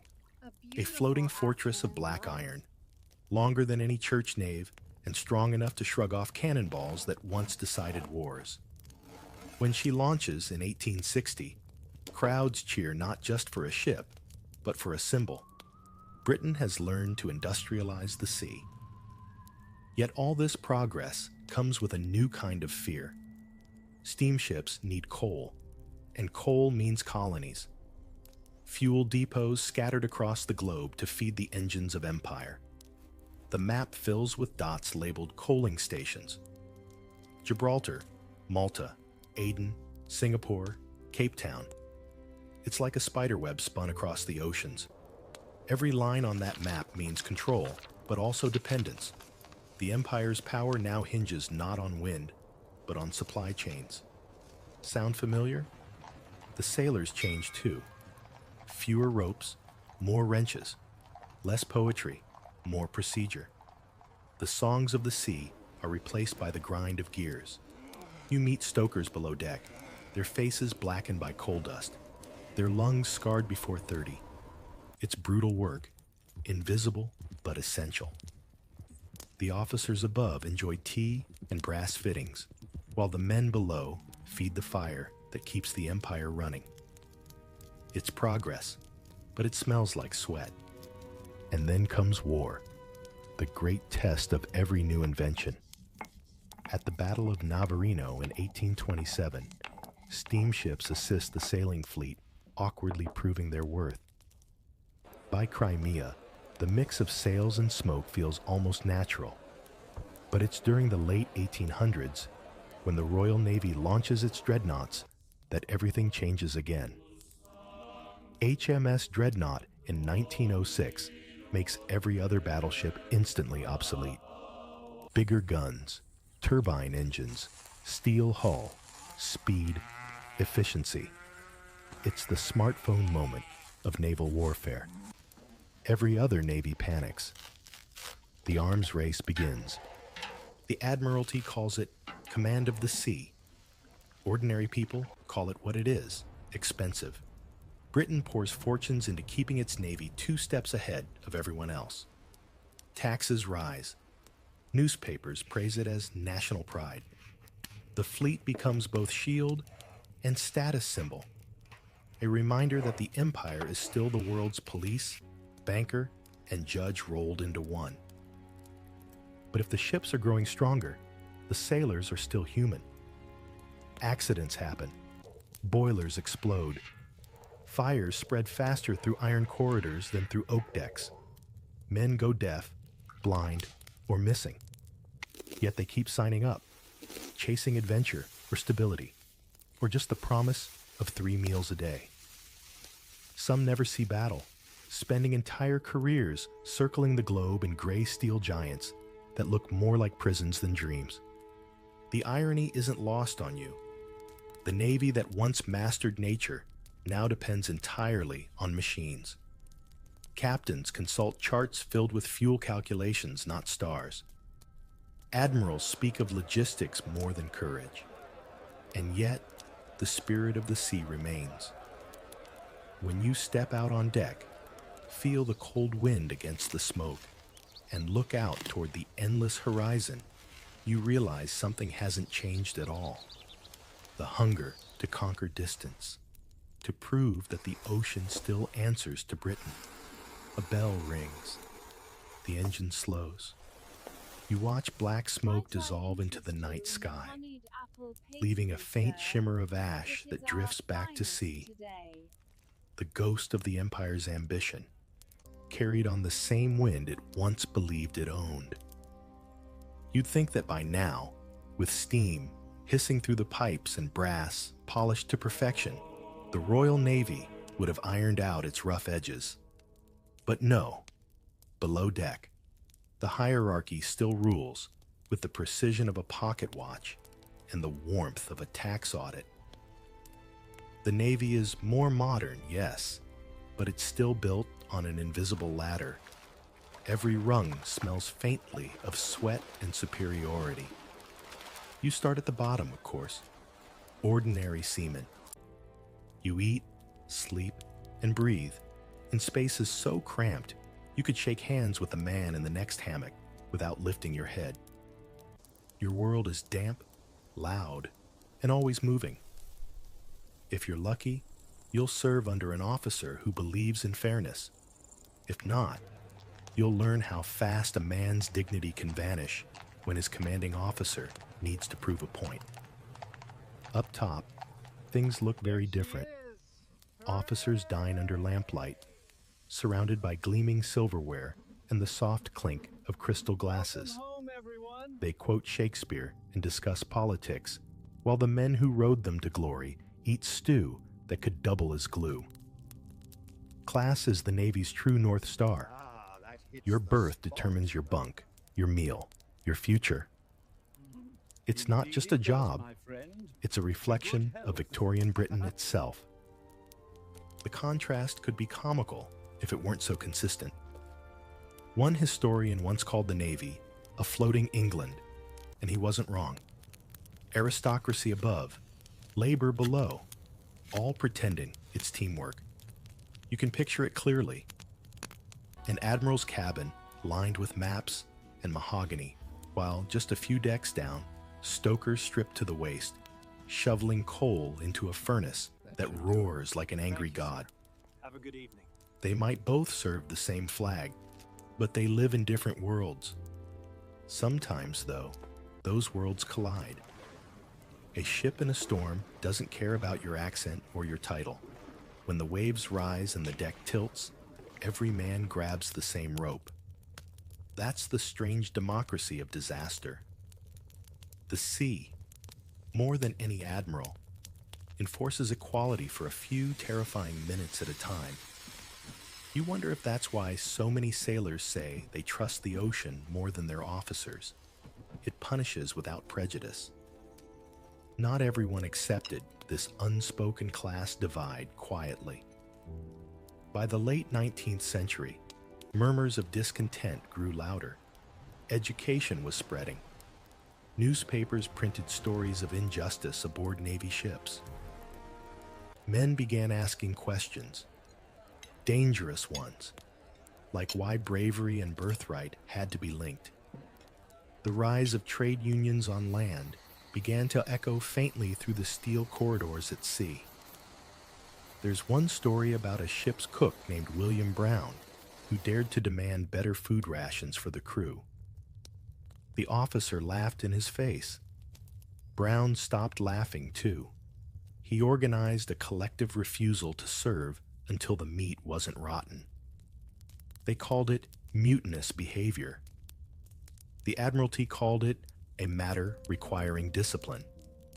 But history would later call it what it was, the earliest spark of organized protest in a service built entirely on obedience. That tension between duty and dignity never quite disappears. Even officers felt its sting. Many were younger sons of nobility, born to privilege, but second in line for inheritance. For them, the Navy was both a calling and a consolation prize. You were important enough to command men, but not important enough to inherit land. No wonder so many officers clung to tradition. It was all they had left. And let's not forget the midshipmen, the teenagers who served as future officers in training. Imagine being 16, expected to command grown men in combat, but still barely able to grow a beard. They were schooled in mathematics, navigation, and how to deliver orders with authority even when terrified. The Navy didn't just build ships, it manufactured confidence, or arrogance, sometimes both. Discipline was sacred, and punishment was performance. Flogging may have been abolished officially, but humiliation never was. A sailor caught drunk might be tied to the mast for hours. Another might lose pay for speaking out of turn. Respect wasn't earned, it was enforced. Yet oddly enough, this rigid world also produced some of the most loyal crews in history. Once a sailor trusted his mates, that loyalty ran deeper than any social divide. You look around the mess hall, tin cups clinking, jokes traded in accents from every corner of the empire. Cockneys, Scots, Irish, Africans, Indians, all thrown together under the same flag. For many, it was their first taste of something like global community. A rough, salty, unpolished version of it, but still, shared suffering can sound a lot like unity when the sea's your boss. Above deck, the officers continue their rituals, ceremonial toasts, logbooks signed in perfect script, the hum of formality never breaking. Below deck, the laughter grows louder, the music rougher. The Navy might not know it yet, but change is creeping in through the cracks. One day, those voices that learn to sing through hardship will start asking for something bigger than pay. They'll start asking for fairness. For now, though, the night settles over the ship. The stars come out like medals pinned across the sky. Somewhere below, a sailor snores, dreaming not of glory or rank, but just of a quiet morning without orders. You can almost smell the change before you see it. The sharp scent of coal smoke has softened, replaced by salt air and something less tangible: curiosity. Britain is stepping into the late Victorian era, and even the Royal Navy, stubborn as a barnacle, can't hold back the tide forever. The Empire still believes it owns the world, but the world is starting to argue back. It begins quietly, like a current beneath calm water. The Navy that once saw itself as unshakable starts to wobble under new ideas. Science, reform, and the radical notion that sailors might actually be people. The 19th century loves invention almost as much as it loves empire. Telegraphs shrink the oceans. Iron hulls evolve into steel. And suddenly, the Admiralty's biggest weapon isn't just its ships, it's information. The Navy becomes a networked machine, sending messages across the globe faster than wind ever could. With that speed comes a new kind of accountability. Newspapers print stories faster than the Admiralty can hide them. Tales of cruelty, disease, and unfair treatment aboard His Majesty's ships start leaking into public view. For the first time, civilians see the Navy not just as a symbol of power, but as a mirror of inequality. People begin to ask uncomfortable questions. Why do the officers dine on silver, while the crew eats from tin? Why do sailors risk their lives for pay that barely feeds their families? Some of those questions even reach Parliament. Reforms crawl into place like cautious crabs. better medical care, improved rations, Indeed. official limits on I punishment. wonder where he sourced the Small burgundy. changes, but enough to make a difference. The spirit of the age, progress, reform, self-awareness, seeps into the Navy's planks. Sailors start receiving education in literacy and arithmetic, not just obedience. A literate sailor can read orders, but he can also question them, a small but revolutionary detail. It's not all idealism, of course. The Admiralty has practical reasons for change.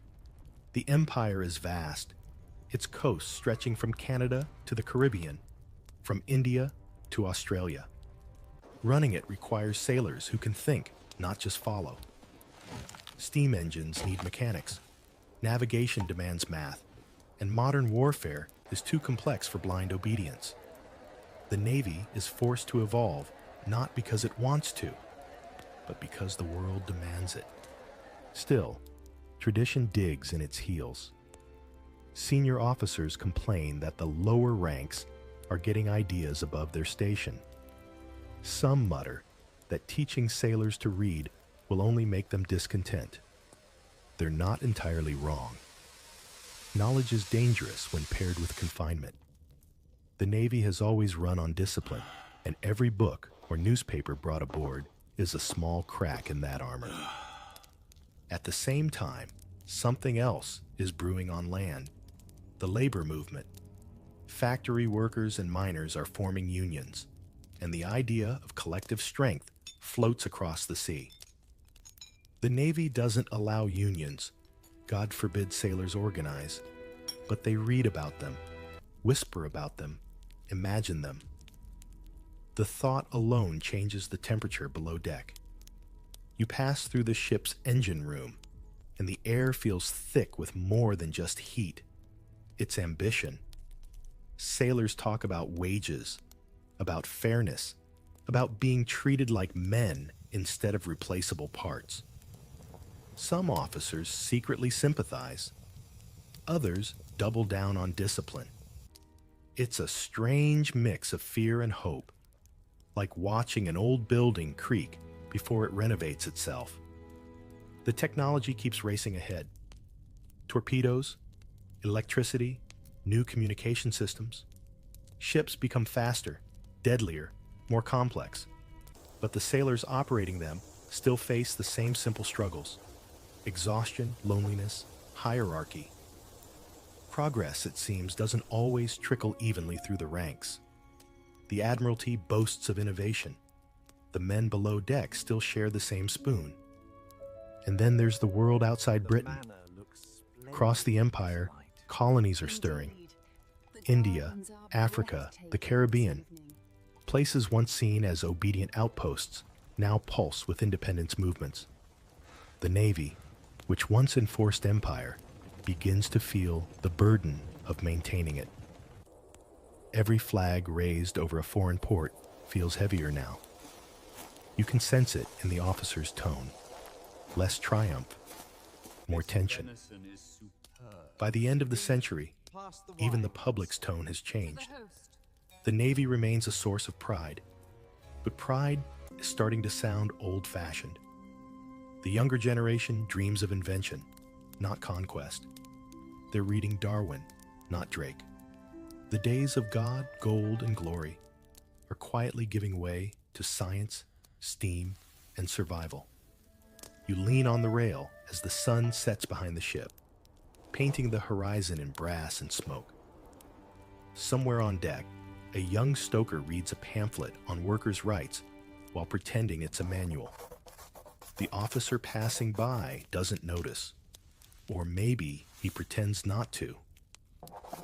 The wind carries a new sound through the rigging, not the creak of empire, but the faint hum of possibility. You wake to the sound of a whistle that isn't calling for breakfast. It's calling for war. The 20th century has arrived, and with it, the Navy's greatest test.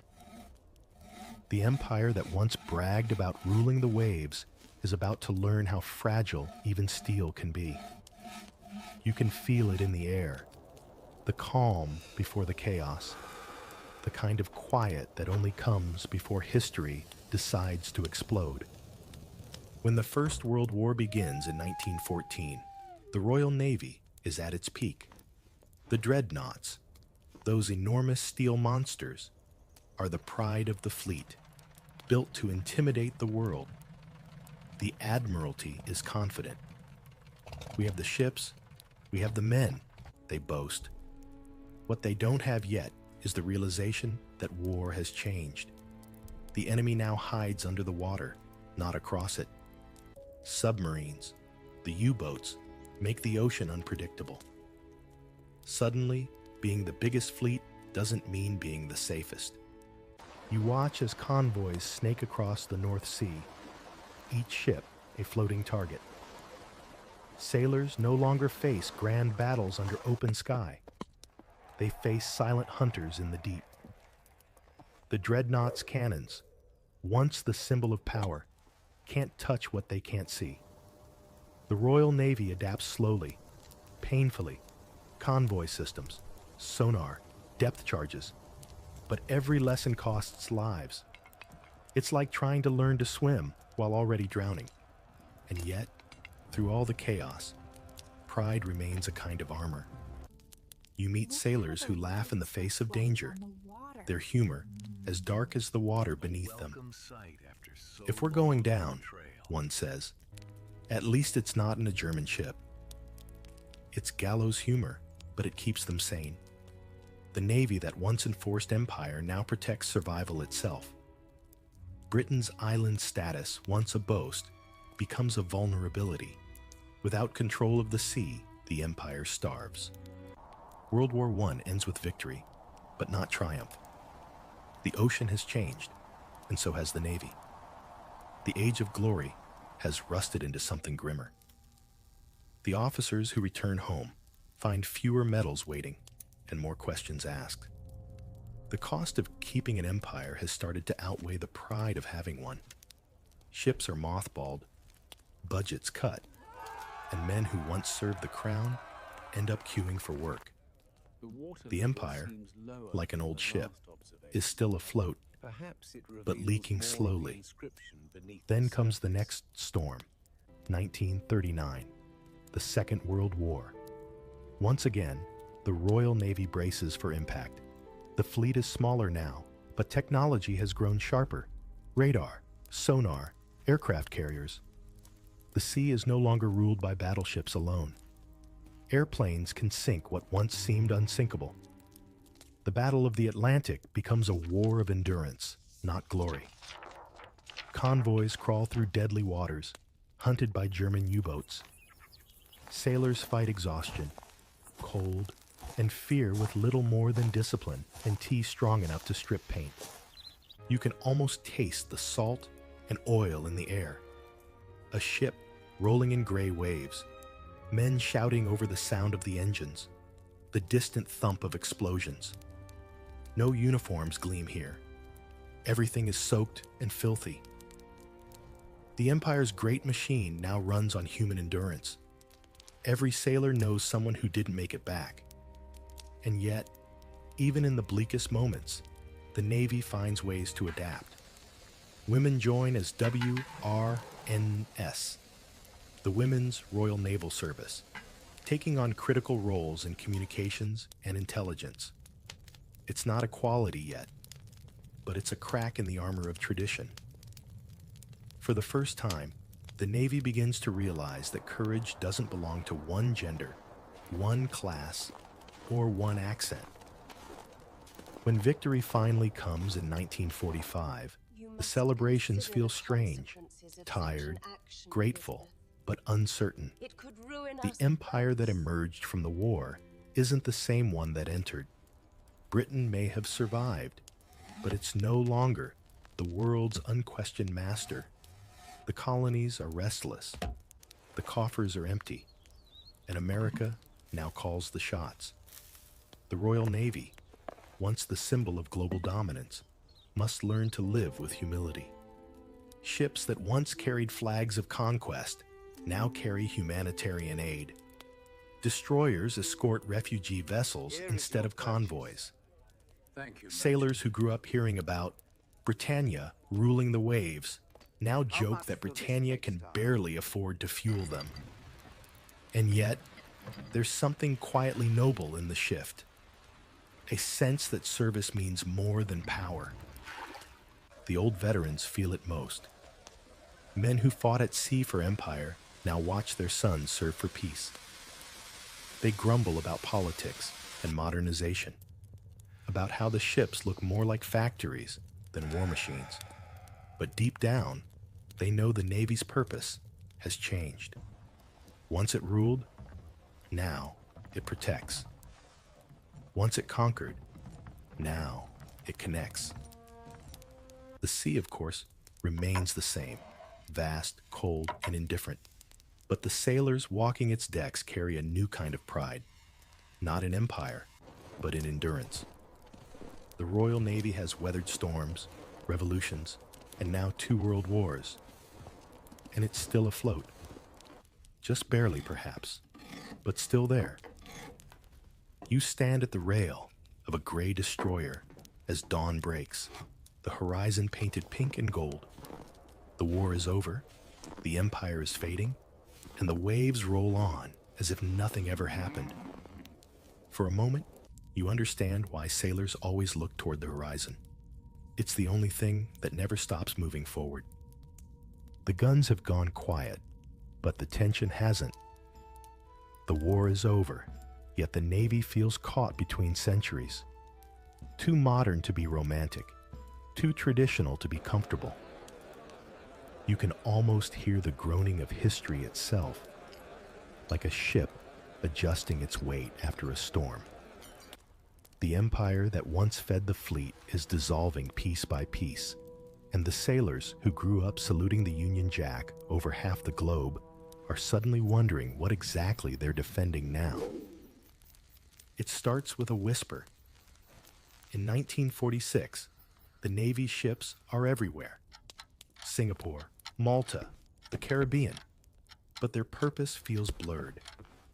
There are rebellions in colonies, independence movements in Asia and Africa, and mutinies simmering below deck.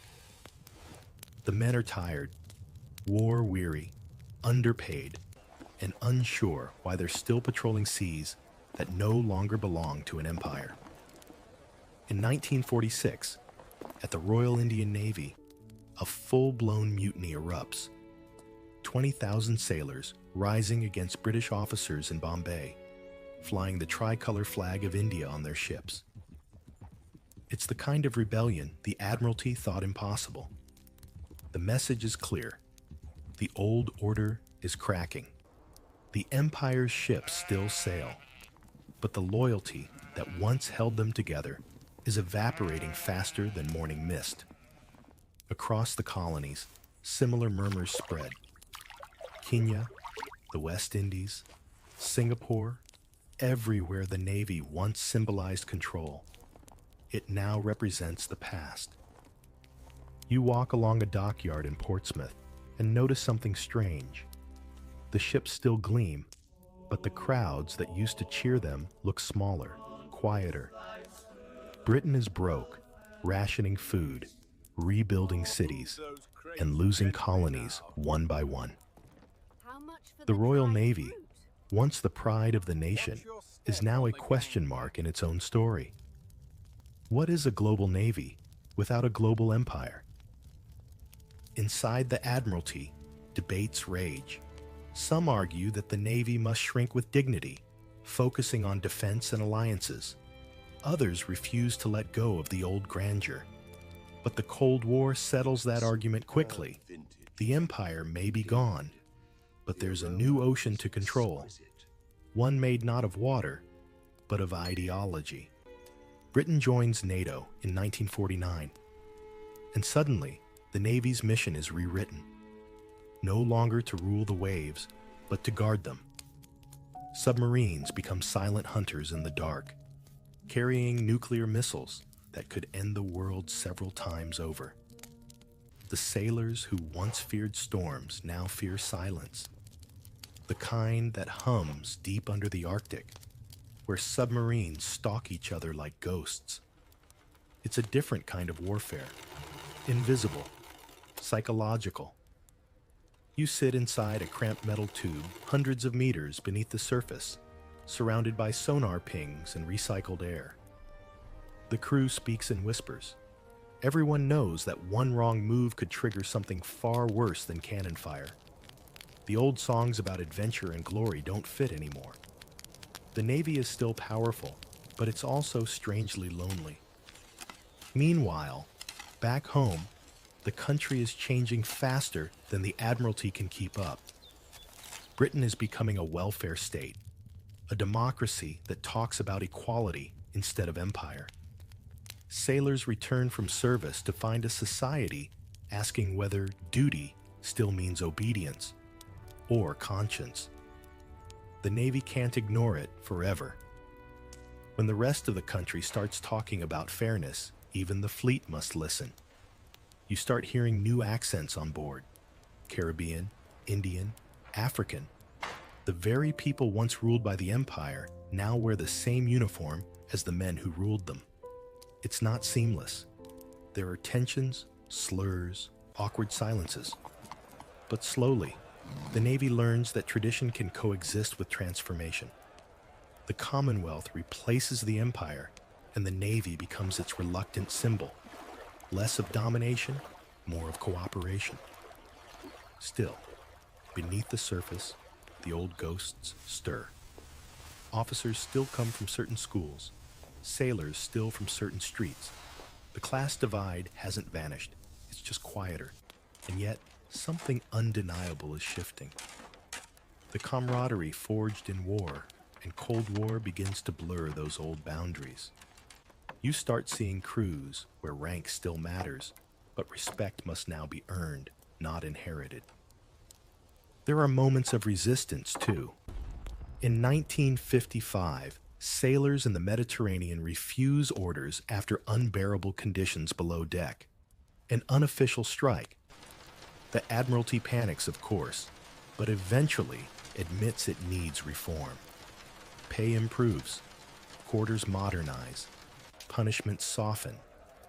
Slowly, painfully, the Navy starts to humanize itself. You glance at a recruitment poster from the 1960s. The slogan doesn't say, "Rule the waves." It says, "Join the team." It's subtle but seismic. The Navy is learning to market itself not as empire, but as opportunity. Service, not superiority. The message is clear. The ocean is no longer a battlefield. It's a workplace. By the 1970s, that workplace includes women again, not just in offices or signals, but training for sea duty. The Navy still hesitates to let them aboard combat ships, but the door is open. The first women to wear that uniform in active roles face skepticism, ridicule, and worse. But they keep showing up. They keep sailing. The Navy, despite its traditions, discovers that equality isn't a threat. It's ballast. It keeps the ship steady. Out at sea, under stars that haven't changed in millennia, you can almost feel the old Navy and the new one coexisting in silence. One made of empire and pride, the other of service and change. The deck still smells of salt and oil, but now there's something else in the air. Uncertainty, maybe even hope. The ocean rolls on, unbothered. It's seen this all before. Kings, colonies, revolutions, reforms. The sea doesn't care who commands it, only that someone tries. And somewhere beneath the hum of engines and the chatter of radio static, you realize the Navy's transformation isn't just about technology or policy. It's about identity. It's learning, for the first time, how to serve without conquering. The sea is quiet again, but not peaceful. It's the Cold War now, and silence has become the Navy's new sound. You no longer hear cannons or sails.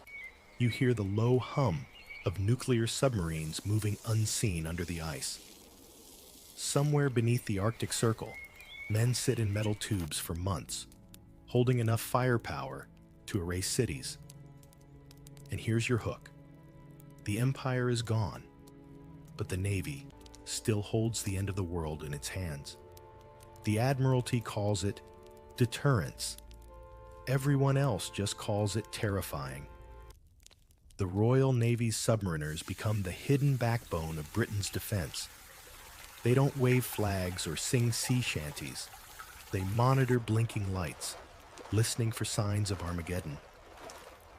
If the order ever came, they'd turn keys that would unleash missiles called Polaris or Trident, cold names for something hotter than the sun. It's not conquest anymore. It's existential babysitting. Up above, on the surface, life changes too. The Navy of the 1950s and 60s grows quieter, leaner, and more technical. The days of press gangs and flogging are long gone. Now it's about radar, code breaking, sonar, the quiet genius of sailors who can read an entire ocean through a single blip on a screen. Still, discipline lingers like salt in the seams. Hierarchy remains, but the tone is softer, at least when cameras are watching.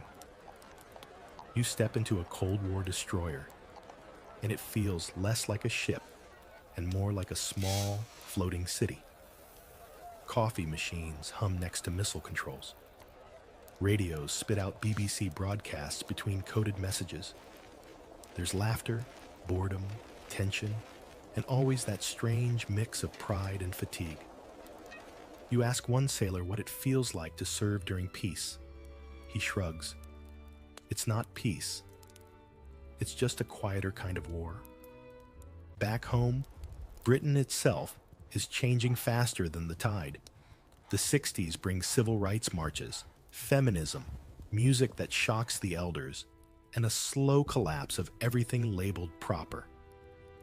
Even the Navy, an institution allergic to change, starts to feel it. Women rejoin the ranks in growing numbers, first in support roles, then in signals and communications. Slowly, they make their way back toward the sea they'd been barred from for centuries. Equality doesn't arrive smoothly. Old officers grumble. The Navy's no place for experiments, one declares, as if fairness were a science project. But others quietly support it. They've seen what happens when tradition becomes an anchor instead of a compass. By the late 1980s, women are training for sea duty, and their presence, once scandalous, is becoming normal. History has a funny way of turning rebellion into regulation. Meanwhile, the Navy keeps getting smaller. The Empire has vanished, budgets shrink, and Britain's global influence feels like it's evaporating. Yet paradoxically, the Navy's power becomes more precise. Nuclear submarines patrol constantly, ensuring Britain remains a world power, even without a world to rule. The surface fleet focuses on NATO missions, humanitarian aid, and peacekeeping. Projection of power, the Admiralty calls it. But sometimes, it feels like projection of memory, an echo of past glory. And then comes 1982, the Falklands War. For the first time in a generation, the Navy faces real combat again. The cold South Atlantic becomes a graveyard for illusions of invincibility. British ships are hit, sailors die, and the public realizes that modern warfare is still as brutal as ever, just faster, louder, and more televised. The Royal Navy wins, yes, but at a cost that feels heavier than victory. When the ships return home, crowds cheer, but quietly. The triumph feels haunted. That war changes everything. Suddenly, Britain remembers why it needs a navy, but it also realizes how fragile its technology and morale have become. Training improves, mental health support expands, and equipment is modernized. Yet the bigger shift happens internally. The sailors who fought in the Falklands don't talk about empire. They talk about survival, brotherhood, and loss.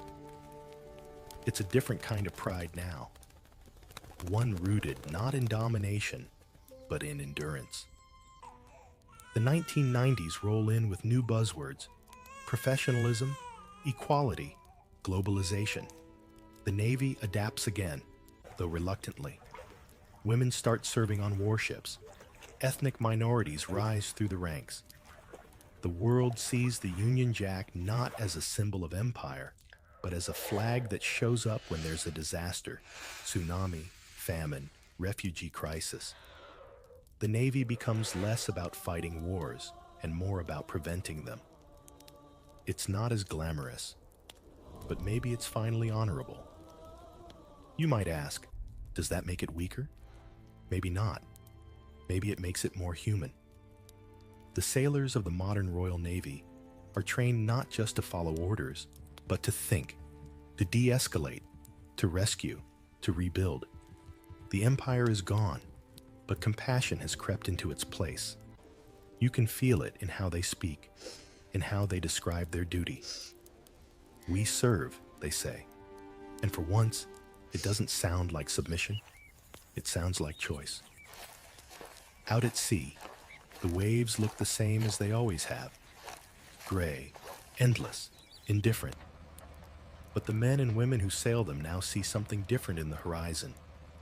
Not conquest, not fear, just purpose. The Navy's silence has become its strength, a reminder that peace is often maintained not by noise, but by quiet vigilance. The ship rolls gently in the dark, and you listen to the hum of the engine, steady, calm, almost meditative. Somewhere in that sound is the memory of sails, cannons, and empire, but also the heartbeat of something new.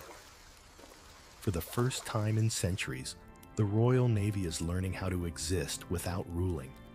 The hum of engines fades, replaced by a quieter rhythm: conversation. You're walking through a naval base in the early 2000s, and what you hear is something the Admiralty could never have imagined a century ago. Voices that don't all sound the same. Women, men, accents from Birmingham to Barbados, stories that stretch far beyond Britain's shores. The Navy, once the Empire's fortress of conformity, is slowly becoming something more human. It's not an easy transformation. For centuries, the Royal Navy was the purest reflection of hierarchy: rank, class, and identity fixed like stars. But the world changed, and the Navy had no choice but to catch up. By the early 21st century, women are serving at sea in every role, from engineers to officers on nuclear submarines. There are still skeptics, of course. The sea is no place for distractions, an old commander once said, but history seems to disagree. The first mixed crews sail, and despite all the dire predictions, the ships don't sink. The world keeps turning. You pass a group of young recruits jogging along the pier, men and women together, laughing between breaths. They wear the same uniform, share the same exhaustion, and face the same future. It's a sight that would have startled Nelson, amused Churchill, and probably confused every Victorian admiral who ever thought tradition could outlive time. The Navy's diversity isn't just about gender anymore. The sons and daughters of immigrants now wear the Queen's, and later the King's, uniform. Black, Asian, and minority ethnic sailors, once confined to menial roles, now command ships and submarines. The change didn't happen overnight. It came with resistance, headlines, awkward silences, and stubborn progress. But it happened. You meet one officer, born in Jamaica, who tells you with a grin, "My grandfather wasn't allowed to serve. Now I train the ones who do another." A woman from Liverpool. shrugs when asked about being one of the first to serve on a frontline frigate. The sea doesn't care what you are, she says. It only cares if you can do the job. And maybe that's what equality looks like. Not perfect harmony, but practicality. The sea strips everyone bare of pretense. Storms don't check your gender. Torpedoes don't care about your accent. In the end, what matters is teamwork, skill, and trust. That truth, which the Navy has resisted for centuries, is now its quiet redemption. Still, the journey is far from smooth. Stories of harassment, racism, and discrimination continue to surface. Old attitudes die slowly, and some refuse to die at all. In 2019, an internal report exposes widespread bullying and misogyny. It's a painful reminder that institutions change on paper long before they change in spirit. But the difference now is accountability. Voices that once stayed silent are now amplified by law, by media, by courage. The Navy responds, clumsily at first, then sincerely. Diversity programs, mentorship networks, anonymous hotlines, inclusion training. Some roll their eyes at it, others embrace it.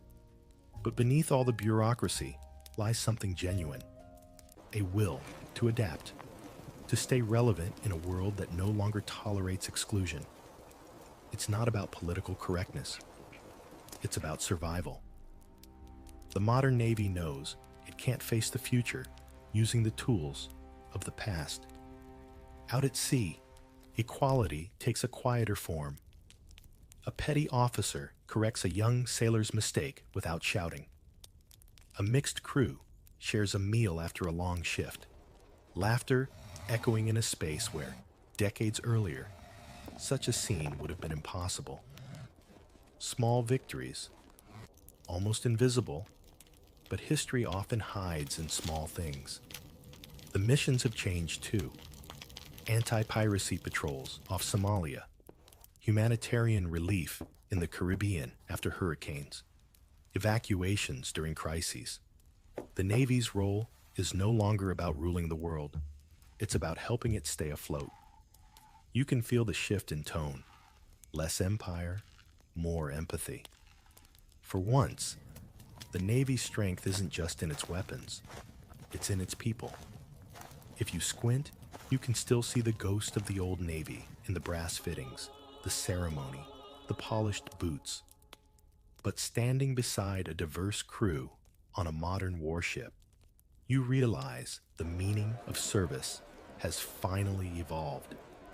It's not about domination anymore. It's about representation.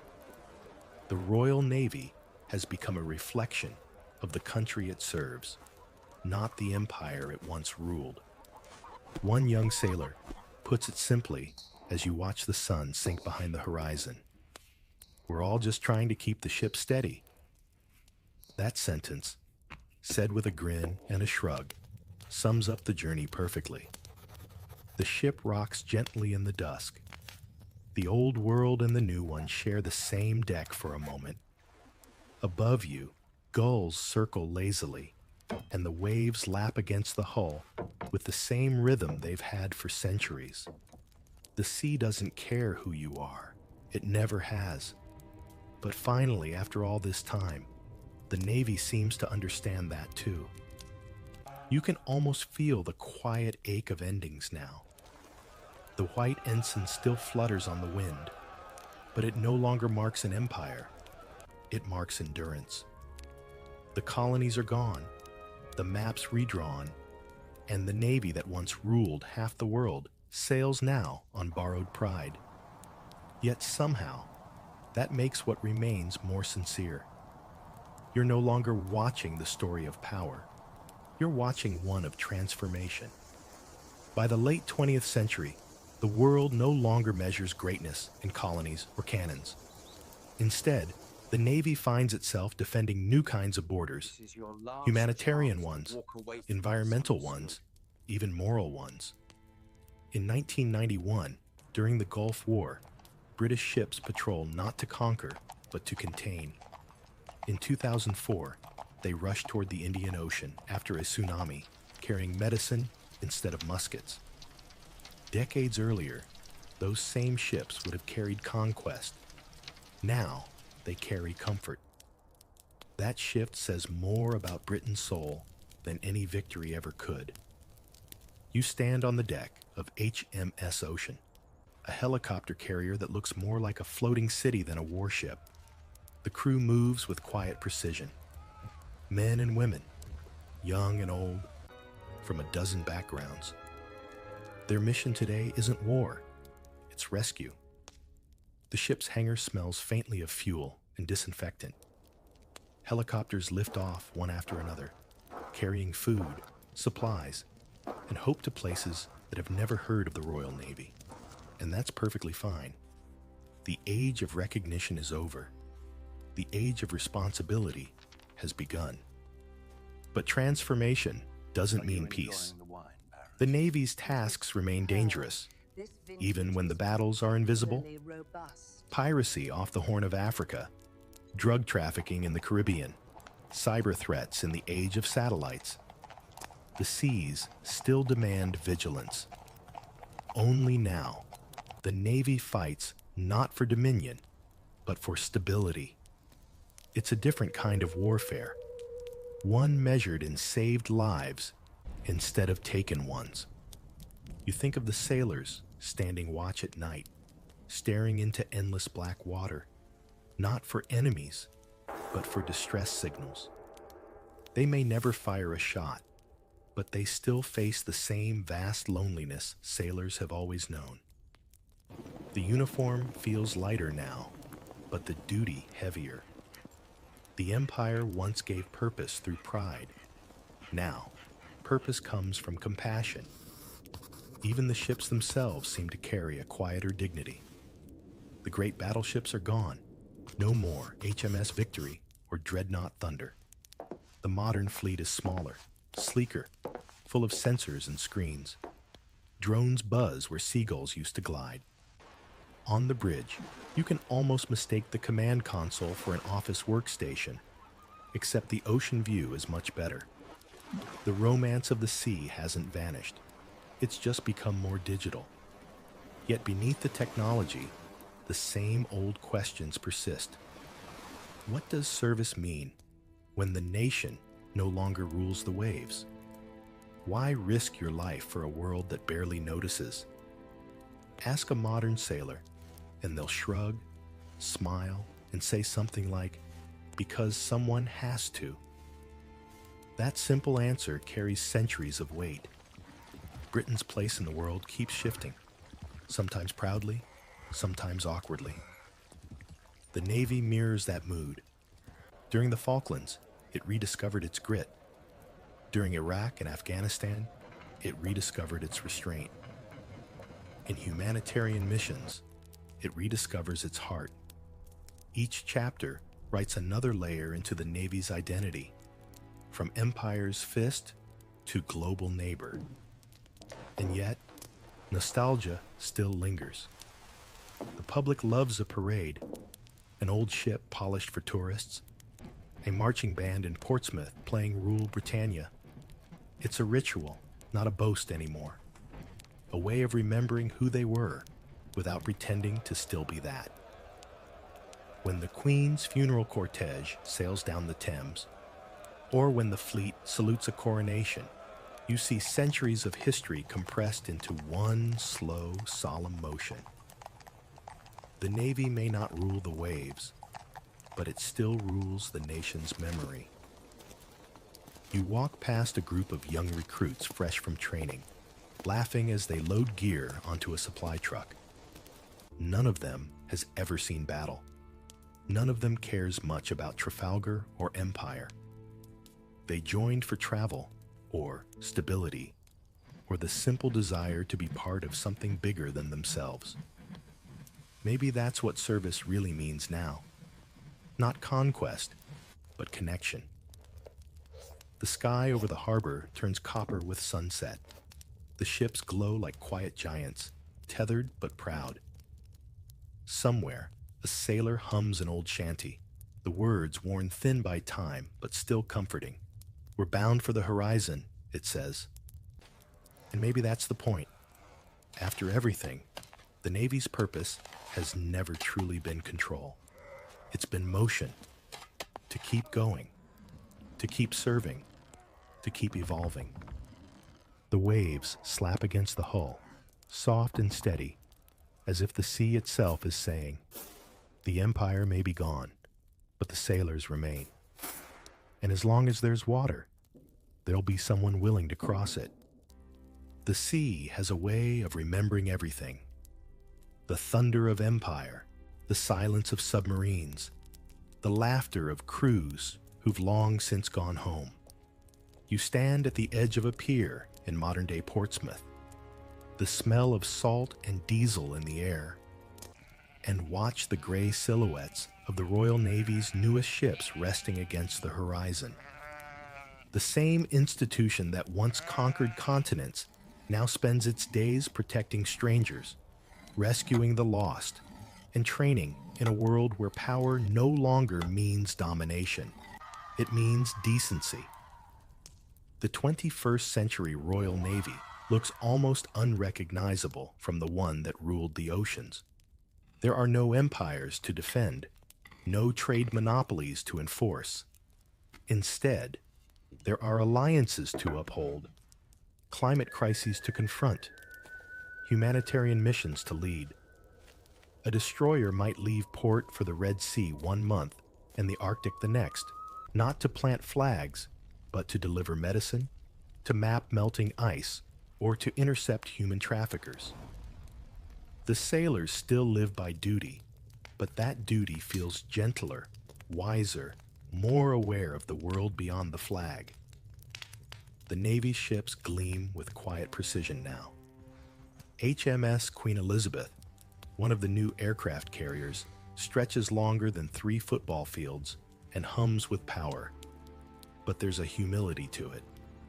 The captain's bridge, filled with computers and glass panels, looks less like a throne room and more like a collaborative workspace. Tradition still lingers.